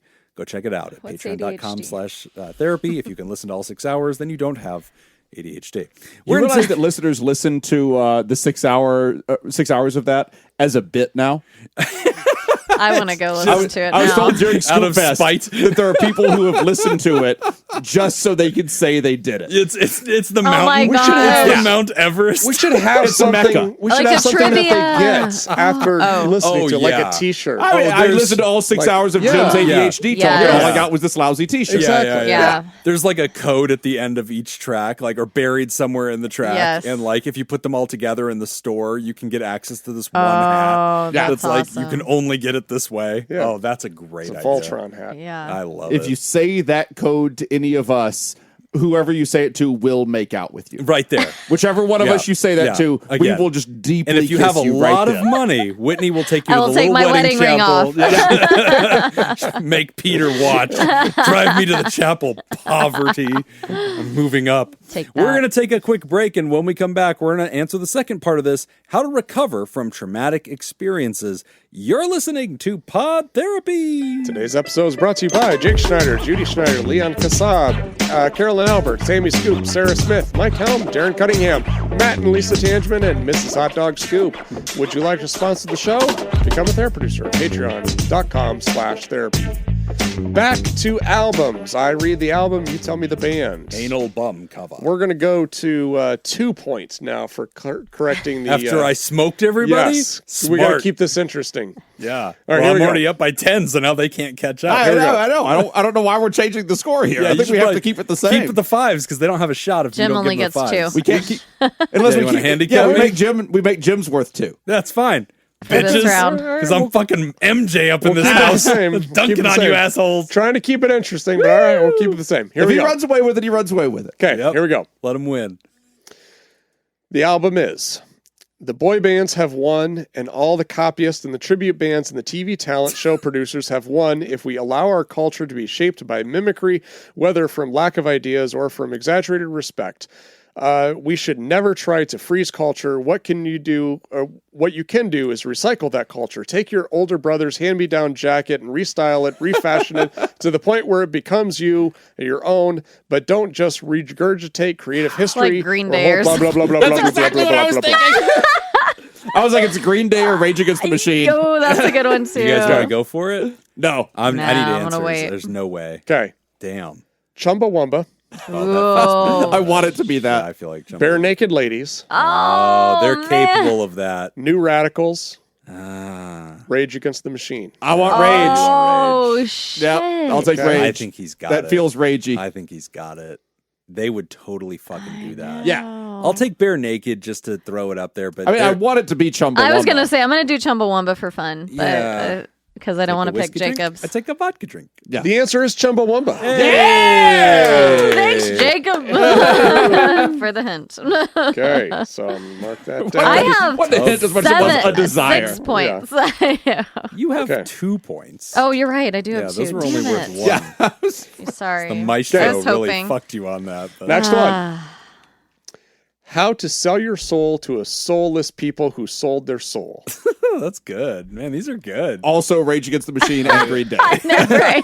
I was like Green Day. Yeah, I want Is that you? answers. I don't Okay. have it. Answers. Yeah. House of Pain, Cypress Hill, Oh. NWA, Public Enemy. Oh, geez. Read it again. I want NWA. Yeah. How to sell your soul to a soulless people who sold their soul. Oh, NWA feels And then read them right. again. Sorry, the answers. House of Pain, Cypress Hill, NWA, Public Enemy. That feels like post. Cypress Hill. That was my other one. Yeah. My bank shot was maybe Cypress Hill. NWA's off the board. I'll take House of Pain. Okay. He's I'm taking NWA. None of you got it. That was Public Enemy. Oh, wow. All right. That felt very like post Easy Oh, yeah. NWA. Oh, yeah. Yeah. That felt good. Okay. All the best cowboys have Chinese eyes. What? Oh, oh, that's good. Started with Big Willie style, and we're ending here. Yeah. Wow. I No don't- idea. I need I will options. wanna, yeah, Okay. options, please. Peter Frampton, Steve Winwood, Hmm. Pete Townsend, Glenn Fry. Jeez. Glenn I'm not Fry. taking I don't know who any of these Frampton. people are. I'll take Winwood then. Do you? I'll take Fry. You all got it wrong. That was Pete Townsend. Wow. Damn it. Man. Shit. All right. I mean, just statistically, we should have Yeah. gotten more than that. Yeah, just Okay. 3 Wow, of us we're shooting bad in at the dark this. here. We're not hitting nothing. You can tune a piano, but you can't tune a fish. Oh, shit. I know this. This sounds like seafood sugar. I know. I know this. I know. Oh, what is this. it, Oh, Jim? I don't. Oh, you can tune a piano. Big Jimmy style. All in it. Tune a fish. Coming Hitting in. Jimmy with it. He's going to take 6 hours to answer this, folks. I'll go ahead for options. All right. Okay. I'm not going to give anything away, but I feel like I know, but I'm not confident enough. Go ahead. Say it. What do you No. think? Say it. We both You said won't- Rage you Against the won't Machine get the and Green points. Day. You won't get the points, but you Come should on. guess. Yeah, what do you think? What? No, I don't. We're doing a show, Jim. Yeah. I think it's a punk band, but I can't remember which one. So I'm gonna Boys like girls. I'm gonna stand by on this one. Okay. Let's get the answers. Hanson. Hanson. The punk band Hanson. REO Speedwagon, Starship, James Taylor, Culture Club. It is not a punk band. It is not a I'm punk. going to go ahead and just say not a punk I was band. like, James Taylor is not a.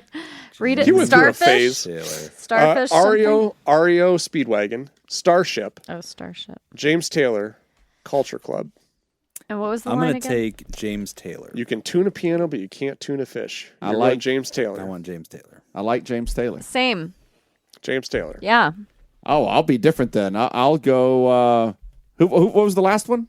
Culture Club. Oh,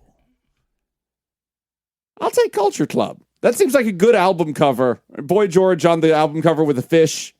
That's pretty good. That's a good buy guess. it. I'm going to keep the cap on my pen because you all got it wrong again. Wow. Damn it. We Was it Starship? REO Speedway. Oh shit! Shit. It wasn't even my second Two guess. bites of the apple, and you Yeah. still didn't get it. All right, last one for this round. Captain Fantastic and the Brown Dirt Cowboy. I don't know. Oh. Man. I love that movie. That's a movie. Elton John. Captain Fantastic is. Got it. Whoa! Wow. Boom, I would motherfuckers. also like to guess Elton John. I want the option. I still like that. Just to know what I would I have had, guessed. to, I had to picture the entire album cover in my head before I said it Lands out on the loud. board with a Cinco. All right. All right. So I think we got what? 10, I think I have that 5, vinyl at 2.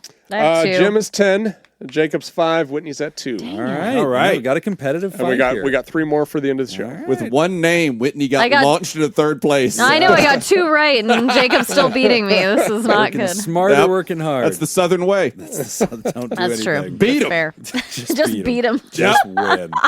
They're smarter, but we could beat them. All right. How to recover from Whitney's laughing harder at that than she should.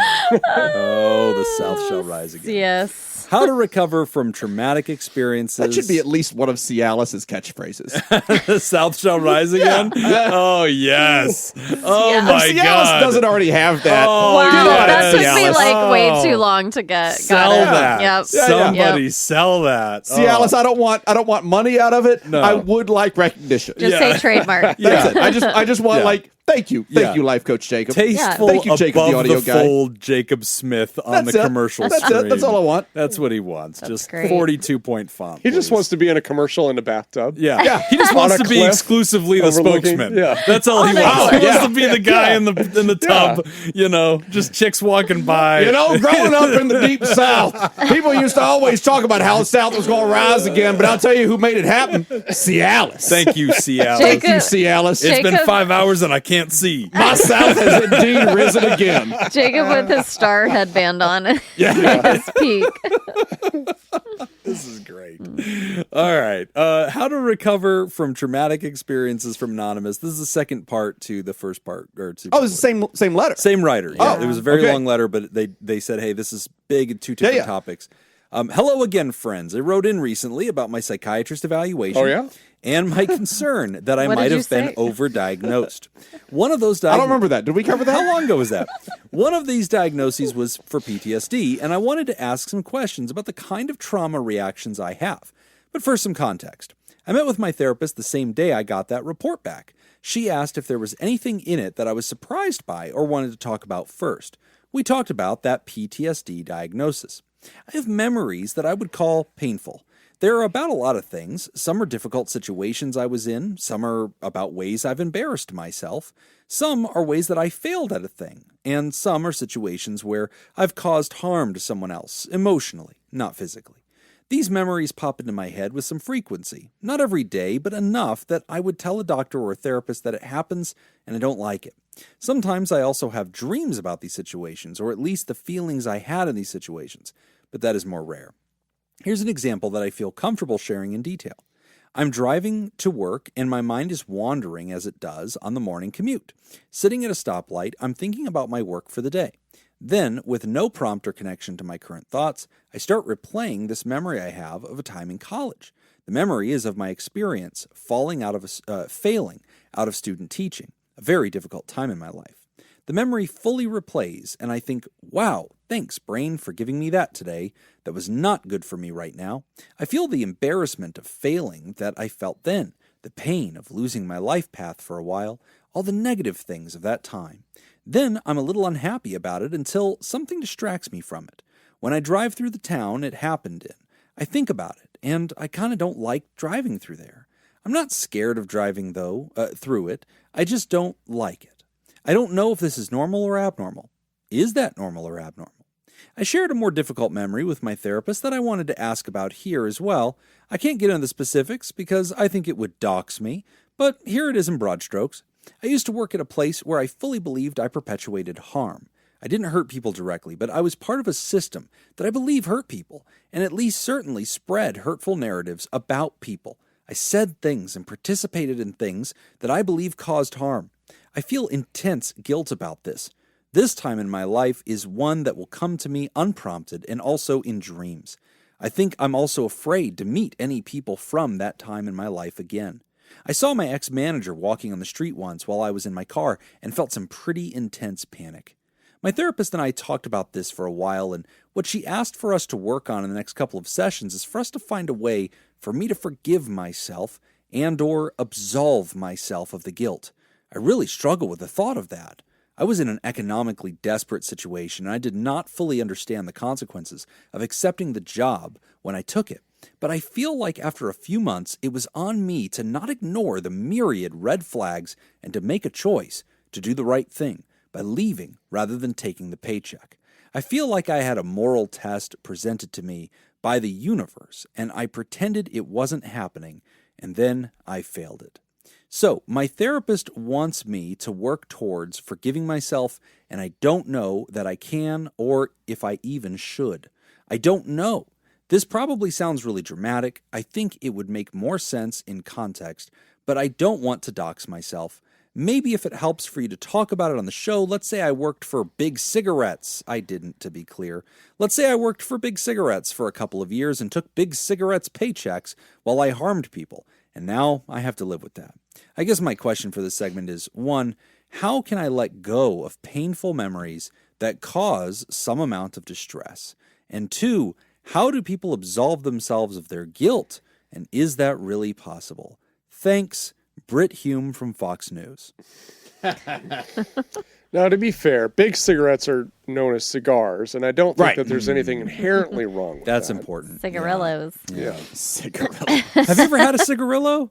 Sure, it's just a little cigar. Well, okay. Yeah, that's fair. Yeah.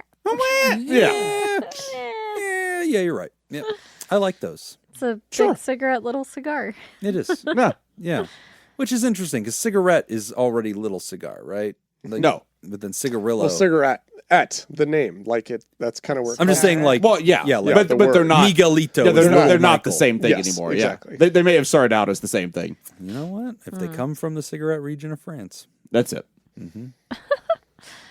Oh my goodness. That was a smarter joke than Jim usually makes. I just want to give credit where credit's due. Buddy. Yeah. Wow. very kind. Still didn't laugh, but it was good. Yeah. Yeah. No. Oh, I didn't say it was funny. I said it was just smarter than usual. Yeah. Well That's done. fair. That's fair. Bravo. Yeah. The broken Well clock played, was 1 minute in Mr. the right Jobin. direction. I accept. Gets a nice firm tip of the cap. Atta boy. I'll take it. Man, when it comes to forgiving yourself, Yeah. that's such a tough realm. I feel like we as humans, at least nowadays, we are so hard on ourselves. We are so tough on who we are and the decisions we make. And I know as therapists and just humans, we hear this all the time, but like if your friend came to you, if your closest friend came to you and told you this exact same story and said, "Man, I wish I would not have I was working for Big Cigarettes because I was in a desperate time." You even have you have good reason. Like, Right. you weren't just like, "Oh, fuck those people. I don't care." But I'm if ashamed they're of hurt. it now. But you actually feel remorse for that. I prefer the word remorse over guilt. I like that word. Feel remorse for making decisions that you didn't love. It sounds like you were in a position you kind of had to take that job. You needed money. Like, as we said earlier, you need money to survive. So there you were, working and making money. And looking back, you can say, man, I wish I could have made different decisions. I didn't. Yeah. For whatever reason that is. And that's okay. We're just humans making the best decisions possible with the information we have at that time. And even if you knew, like, hey, this job is potentially hurtful. This coming from someone who worked at an insurance company, as Jim likes to say. It's tough when you're like, all right, I'm here working for a company that should, but maybe doesn't always have the best interest of their clients in mind. But yeah, kind of coming to terms with that as a person who worked there, it's challenging. But I really love to go there with clients where it's like, you did the best you could, you made the best decision you could with the information you had at the time. And looking back and just saying, you know, I wish I could have done something different, but I didn't is okay, because we are going to make mistakes as humans. Nobody out there is going to just make the best decisions and the perfect decisions all the time to be kind to every human on the planet. Like, it's just not possible. And forgiving yourself is not the same thing as absolving yourself. Exactly. You can still learn from the experience. It sounds like you have. Yes. So, I mean, just because you did something that you're not proud of, yes, you have changed as a human, and you regret those choices now. And now you strive to not make those types of choices. Yeah, I mean, all of the good decisions I make now are the result of me having made bad decisions in the past. I can attest for that. Just kidding. Yeah. I like that point. Yeah, we're standing on all of our mistakes. And the fact that you grew through it and learned. Like, so two thoughts on this. One, how common this sentiment is. I work with a lot of people that come from the military, or people that were in armed forces or police forces, right? That's so complicated. And it's very complex, where they're like, man, like the Floyd, you remember the Black Lives Matter, and there was the Floyd protest, after his murder. Yeah. And so like there was this really difficult moment where some of my patients were police officers, and they were like, I am this alleged thin blue line that people are now seeing as this horrific monster force that's unchecked in society. And I do have a lot of misgivings about, my fellow colleagues and officers, and I have seen some dirty things happen. And yet here I am, dressed up in SWAT gear today, standing in front of these people, and I look like a fascist. And I'm trying to but also I'm tasked with keeping order. Like, I do have to be the guy with a gun here today to make sure that a stampede of you protesters doesn't kill other protesters that are just smaller than you or whatever. Or bricks don't go flying through the air and start breaking stuff. And it is weird that you wore the SWAT gear to your therapy session. Often, yeah. But not terrible, just odd. Casual Friday. Yeah, we usually That's just your allow opinion. whatever. Yeah, exactly. That's it. Yeah. Well, it's not odd in my therapy sessions, because they're in SWAT gear. I'm got the ball gag. So I mean, really, just everybody's kind of enjoying. You're in themselves. SWAT. You stopped wearing full military. Yeah, fatigues. Yeah. I stopped. He stopped doing the whole stolen when they valor asked thing me to during his sessions. With my chest full of purple medals. Yeah. Yeah. I finally quit that bullshit. Oh, that's good. I am a sucker for those videos online, by the way, where they just confront people who are just like doing the stolen valor thing, but are also stupid about it. Yeah. It's like they'll have a chest filled with medals. Oh, dumb. And it's like, and they'll literally be like, you're not allowed to have both of those medals. Yeah. Those two things can't go together. Yeah. You're definitely faking this. I saw one. People fake this? Oh, yeah. Oh, it happens all the time. Because you get discounts and on things. And or you get, or just respect. It'll be events. There'll be special events. So I saw one, it was really good. Where it happened to be a Republican event, and this interviewer was going around. She's a journalist, but she's an Army veteran, and she now is a journalist, but she's an Army veteran, and so she's interviewing different people just as part of live news. Yeah, and she's talking to this older guy, and she's like, can you give us some commentary on your perspective today?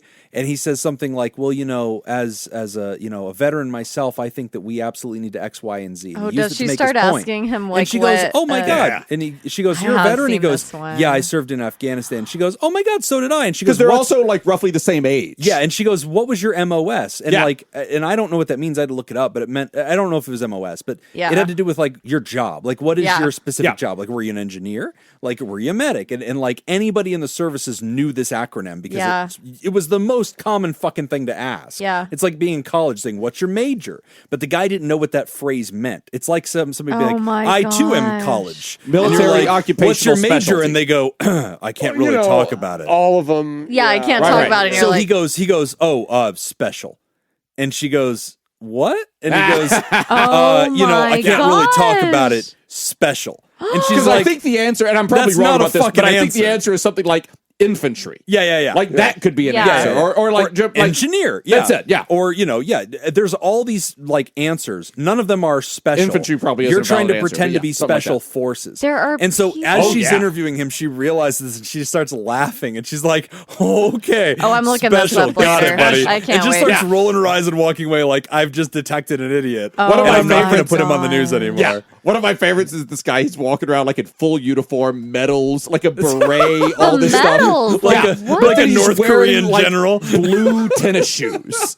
And the guy's like, what the fuck? Yeah, you can't- would not be You wearing can't be doing that. Yeah. Oh, And he's like, my no, God. I have special permission. Our I can unit do has it. special permission Yeah. because we have to be extra mobile or Oh, something. He said something like that. God. He's wearing Yes. like Jordans. In case we have to go to war Wow. on a gym floor. That's it. Just in case I have to Who play would have- horse for the security of our country. Sometimes you got to lay up for freedom. Yeah. Lay up for freedom. Oh my God. How did we get to this? I don't even remember. I don't You remember. said you have Stolen military. valor. Oh, yeah. people. Because you dressed up in military- uniform for your Yeah, thank you. 'cause Thanks for Jim's helping me deconstruct that joke all the way Yeah. back to the fucking point. Yeah, so I guess, Ryder, I just want to resonate that your feeling of like, oh no, I've done something or I was a part of something that now is morally confusing, and I struggled at the time. I just feel like it's very relatable, and I like Whitney's reframe of that giving you permission to look at this and say, look, I am not a perpetrator of something. I was a part of a large institution. These large institutions are allowed to exist. Cigarette companies are allowed to exist. Bartenders sell a beverage that people die, when they use it too much. We live around casinos out here. People that are part of the casino industry, and they know that their job is to provide entertainment and bring people back into this industry so that they will play and gamble. And yeah, there have been some of them that are like, gosh, I don't like that I'm part of a system that does something like this. Even Peter has said that before, like playing poker. He's like, man, I love the game. I love the strategy. There's so many things he loves about it, but he's like, it is really hard. The first and the... Because he's taking from the bad players. Yeah. He's not beating the house. People He's beating the rest. Yes. Yeah. And it's like a tough space to be in. You're like, is what I'm doing. Because you hope that everybody shows up at the table and has money to lose and they're just enjoying themselves. Right. Like, oh, darn, I lost $1,000. Have a great day. But you can tell every now and then, you're like, oh, that... I just took $500 off took that the rent. person, Yeah. and that person doesn't have $500. I took to spare. groceries off this person. Yeah, so it's tough. That can be really tough. But I would always argue that the institutions exist. We live in an environment that is exploitative by nature. Most of the careers, in some way, shape, or form, can trace something back to something that is taking advantage of something. Even if you work in television, it's like, oh, well, I'm selling ads to kids. How do I feel about that? And like, do I don't have discretion over every damn ad. If they're selling sugary cereal, is that increasing diabetes? So I mean, there's always a thing. If you go deep enough, there's never an end to the guilt that you could feel for something. Right. Like asking Or people should. to Or be should. theropods. Yeah. Yeah. No. No. It's guilt free. Yeah. If you inherit millions of dollars, we have no guilt in asking you to fund a mental health program that serves And no shame. lots of folks. But, Ryder, I really like Whitney's point, like reframing that and changing the language surrounding it. That, I regret that I was a part of something. And on a human level, I really relate to you. I went through some really big phases in my life. I was just talking to my son about this. So I went to the Atomic Testing Museum. Dadvice. Dadvice. Yeah, check it out, dadvicebook.com.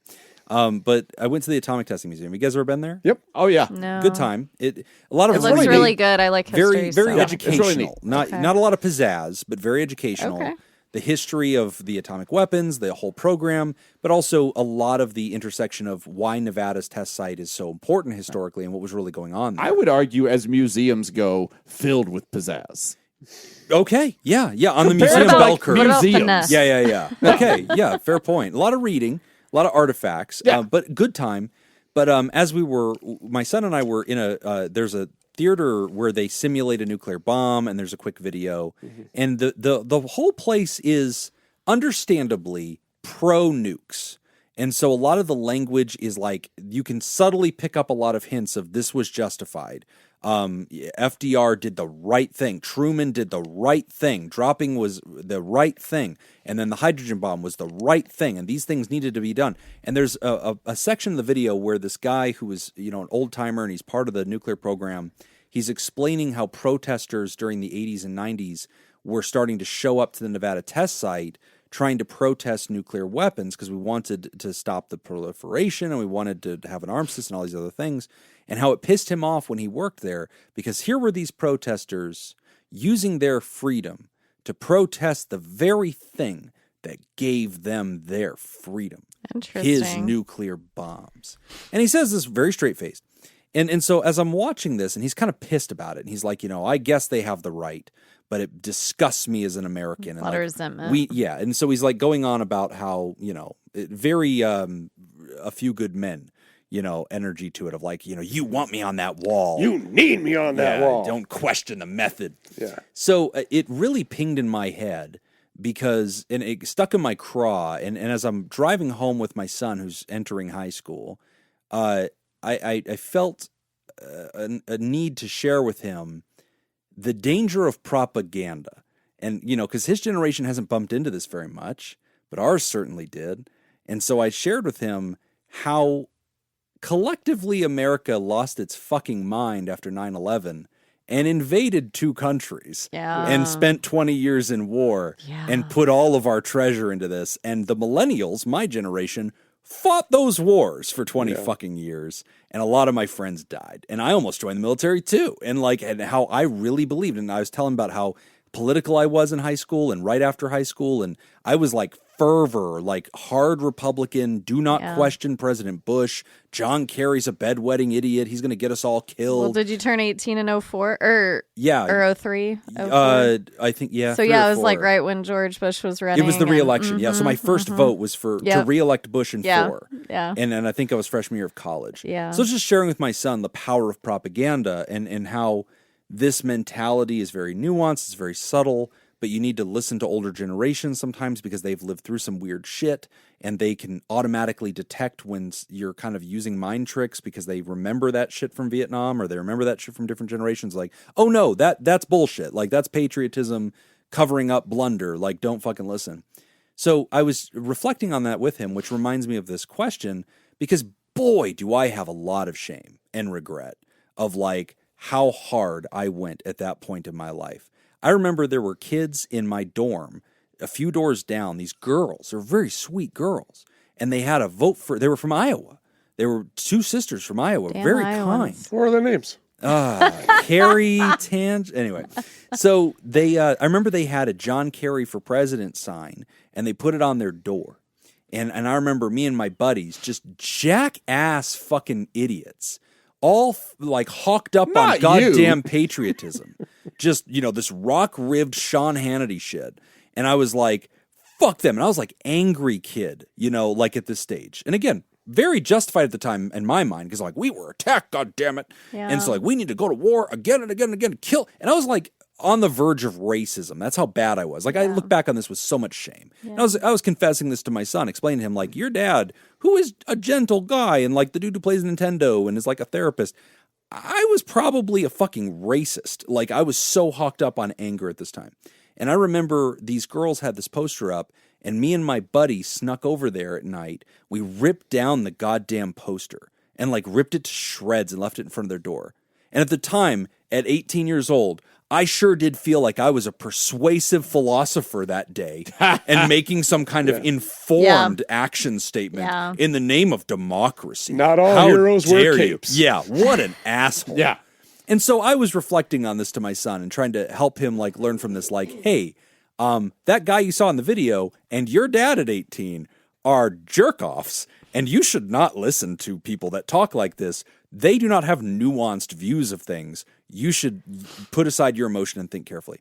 So when I read this letter and this person talks about working for Big Cigarette and feeling so much regret, boy, do I feel a lot of shame. Boy, do I, and I cringe whenever I'm haunted by those memories or when I see ads or I see people that remind me of me at that phase of my life.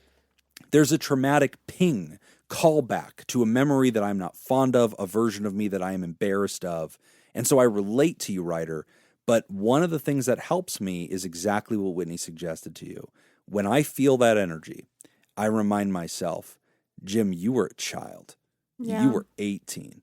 There are not many 18-year-olds running this country, and there's a reason for that. Yeah. And you know what? If you met some jerk-off kid who's 18 and ripped down a poster and acted like an asshole today, You'd be disappointed in that kid, but you'd also you're 38 today. You'd look at that guy and go, that's so unfortunate. That young man has been deceived. That young man's being told something that isn't true in the fervor of the political environment. You would not look at him with hatred and believe that's who he is for the rest of his life. I think you'd look at him with pity. That allows me some freedom from it.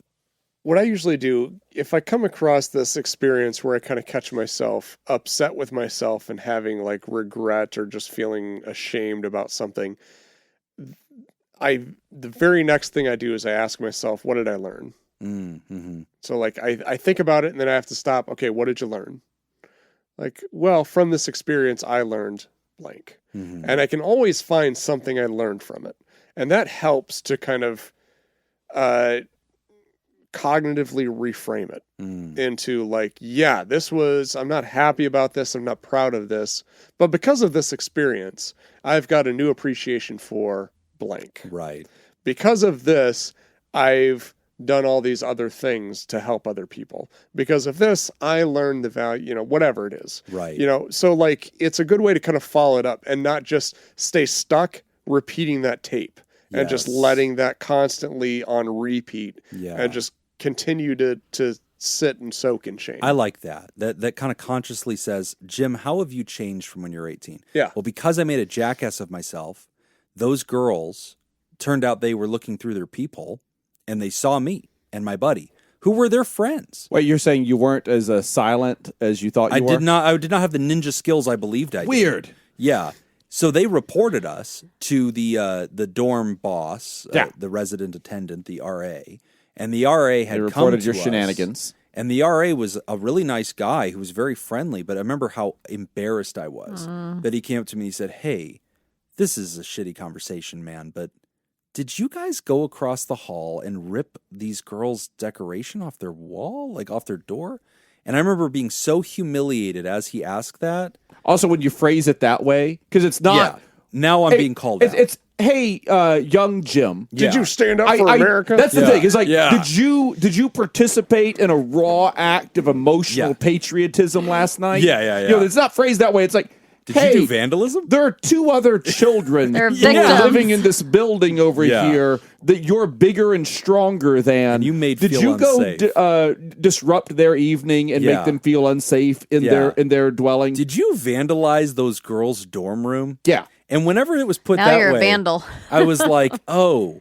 And I remember being so humiliated. Did you deny it? That I lied. Yeah. And I said, oh, it was our friend who visited and stayed at our place. Yeah. And I remember the RA being like, he knew it wasn't true. Yeah. But it was one of these things that he could see I was like not comfortable. Right. And I apparently was learning a lesson. Yeah. And I think he had limited options. He did the math and said, he's not it's going to be done. About it. Yeah. Right. Yeah. Is Jim learning from this? Yeah. And so he said, okay, I'm going to have to ask that person never come on property again, because they make our residents feel unsafe. And I was like, that what a great response. Fuck, because that is also my closest friend who came over all the time and now has to be scapegoated. And then he comes back and he's so like, there was there was a guy. Yes, my friend who didn't do it. I didn't know that. But he was there. I thought you just... He wasn't even there. We just blamed him. You blamed a specific picked a person. You guy. didn't say a friend. A third party. You said the name of my this person. buddy X. Gotcha. And they were like, great. I see. Remember X. I've met X. He's never allowed on this building's property again. And then, of course, my friend Josh comes back and he's like, hey, guys, I'll be up there in a little bit. And we're like, oh, brother, you can't come up here. Why? You remember that John Kerry poster you tore down? Yeah, he didn't do shit. And he's like, what the fuck? I wasn't even there. You dicks did that. And like, yes, we did. And we blamed it on you because you don't live here and we have to still live here. Anyway, but I like your point, Nick, because that is a great point. Because I did that ridiculous thing, and I'm so haunted by that, I have really come to understand how pointless it is that we believe that that's what political speech is to vandalize somebody or make somebody feel unsafe. Even if I really do believe it. Like there's this Trump administration time, I became very political again. The so-and-sos. And, and I never drifted back into that lane of like, I've got to go get all the people that disagree with me because they're bad and we got to start making them uncomfortable. Were you January 6th? Yeah. The reverse January 6th. Like, no, I never felt like I needed to do that because I learned from that terrible moment. So I like that point. We learn from our mistakes. We haven't talked about it on the show. Sorry to out you like this, Jim. But Jim did try to go to Washington, D.C. on January 6th. I did. He was going to use his Spirit points, and he booked the flight and everything. Yep. And Spirit, being the beacon of patriotism that they are, canceled Jim's flight. They did. We don't talk about it enough, but for the grace of Spirit, they also lost his carry-on bag that had his Viking horns. Yeah. And his American flag. Yeah, that did arrive. That got there. Yeah, but by way of Dulles. But then eventually, so came to me. The writer also asked, how do you let go of painful memories that cause some amount of distress? Talking about driving by certain areas that remind them of a painful past or things like that. And when we're talking about PTSD, I would talk to your therapist about this. So this is a very vague answer, but your therapist will be able to kind of work through this with you. They should be able to. But sometimes kind of desensitizing yourself to certain areas. So you're saying I drive by this one building, or you saw your manager and went into a panic mode thinking about working there. If you're wanting to function in your town, maybe that's an area of town you're avoiding on purpose and you don't want to have to avoid that, talk to your therapist about some form of desensitization toward that area. And there's a word I'm totally blanking on for that right now. But drinking. Exposure. Yes, exposure therapy. I was I'm totally blanking. An exposure therapy, basically. And they can sort of talk through that with you and work through that with you. But that might be an option that could help you function if you're needing to function in your town. I like that. Mm-hmm. I don't know if I agree with exposing yourself to your ex-boss, but... No, maybe not the ex-boss, but just the area. Or to children passing on the street. I don't know where Whitney's Jim going with this, really likes to do that, though, so... It's helped me. Important. It's how I finally let go of the hate. Jim dresses up like a leprechaun and exposes himself to children. Yeah, but I give them gold coins. Mm-hmm. I mean, chocolate there's a trade-off. Chocolate they know what they coins. sign up for. Ryder, good luck. Thank you for both your questions, and excited for the next steps. I'm glad that you're enrolled in therapy. I'm glad you're making use of it, and I wish you the best of luck as you continue your journey. Focus on symptoms, focus on functional improvement, and that'll lead you in the right direction. As we wrap up the show, we want to remind you can sign up at patreon.com/therapy. You can get the extended show ad-free a day early, as well as enjoy our live chat Discord community and our weekly deep dives, interviews, skill shares, research roundups, and rants. This week, I released episode 2 in my 10-part series. All of them are short. It's only 20-minute little cuts. But episode 2 in the series of what questions every therapist should ask themselves, and kind of explores Carl Rogers' 10 reflective questions from one of his great works. We've got some new folks to welcome to the Theraparty. Who's joining the crew, Nick? We got a new Therapal that you all don't even know about. Oh, it dinged while we were going. Yes, while we were recording. All right. Wow. Thank you to Smug Moochie Ice Cream joining the Therapal. Yes. Now Smug Moochie Ice Cream knows exactly when we record these shows. Oh, man. Not that it was a secret. The jig is up. And we got a new Therapod, JD Cogden. Welcome back, JD. Welcome.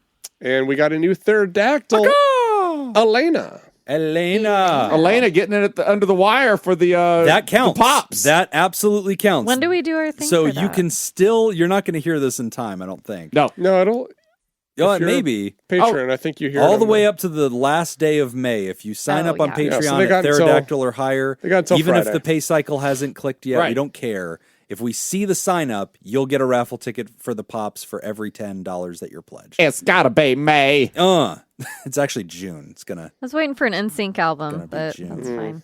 Yeah, sorry. Oh boy, I don't know the names of any NSYNC albums. And we got a new Theraproducer. Yes! Thank you, Bug Nuts. Bug Nuts! Bug That's a good name. Not even Bug Nutty, just Bug Nuts. Bug Nuts. I like it. Got them Bug Nuts. Very good. I like that a lot. Took a long car trip. Bug nuts all over my windshield. Bug nuts, bug tits, they're everywhere. We'd also like to thank the benevolent, revered, generous, and flagrantly pro-therapy diehards who love you all so much that they give till it hurts. The Therapartners, thank you, Dirty B, Myra, and Pickett. And we'd like to thank our bosses, the mysterious and shrouded Illuminati members of the fan club, the Thera producers. Thank you, Jake Schneider, Robert Brownie, Jr. Mint, Smitty Scoop, Ben Dawn, Judy Schneider, Kayla Lansbury, Mrs. and Mr. Hot Dog Scoop, Malia, Leon Kassab, Mason Miller, Richard Macy, Carolyn Albert, Kevin Chamberlain, Tess Miller, Sammy Scoop, Ben Stanley, Slapping Ya Face, Sarah Smith, Adam Hathaway, Byler T, University Jeff, Mike Helm, Paris, Samantha Cohn, Darren, Cunningham, Lib, Team Monaco, Thunder Cougar, Falcon Scoop, Matt and Lisa Tangeman, Heyo, Oscar Swan Rose, A Sunny Boy, Slurpy Kai, motherfucker, Sandra McWaffle, Dan Martin, Hannah Marie, Andrew Langmead, and introducing Bug Nuts. And if you would like to hear this episode uncut and unedited, and why wouldn't you? And enjoy our spontaneous side projects, go to patreon.com/therapy. And thank you for supporting mental health. That's all the time we got for this week's session. I want to thank our landlords, Matt Mattingly's Ice Cream Social Podcast, and thanks to all of you contributed to our show today. We really appreciate it. Remember, Pod Therapy isn't something to keep all to yourself. Share this episode with the world. Tag us on the socials. When you do, it's at PodTherapyGuys on Twitter and Instagram. It's /PodTherapy on Facebook. And don't forget about all the extra goodies at patreon.com/therapy. And if you want to submit a question to the show, please do so, because we're out. And ask anonymously at podtherapy.net or email us at podtherapyguys@gmail.com. I'm Nick Tangeman. I'm Whitney. I'm Jim. Thanks, and we'll see you for your appointment next week. It's going to be a clip show if we don't have no questions. Just trivia battle of Palooza. We can just talk more about ADHD. You do that. Yeah. Just run the tape. Yep, We got run the 6 tape. hours. We're not out of questions. I got Sweeps week. 3 sweeps. You're going to want to get questions in. Yeah. We will run that tape. We will do it. All right, here we go. Last 3. Director's cut with commentary. Hairway to Steven. That's What? Oh, that's Hairway like to Weird Al Steven. Hairway to Yankovic. Steven. I believe it would be pronounced Hairway to Steven. Probably. I'll bet you that's correct. Hairway to Steven.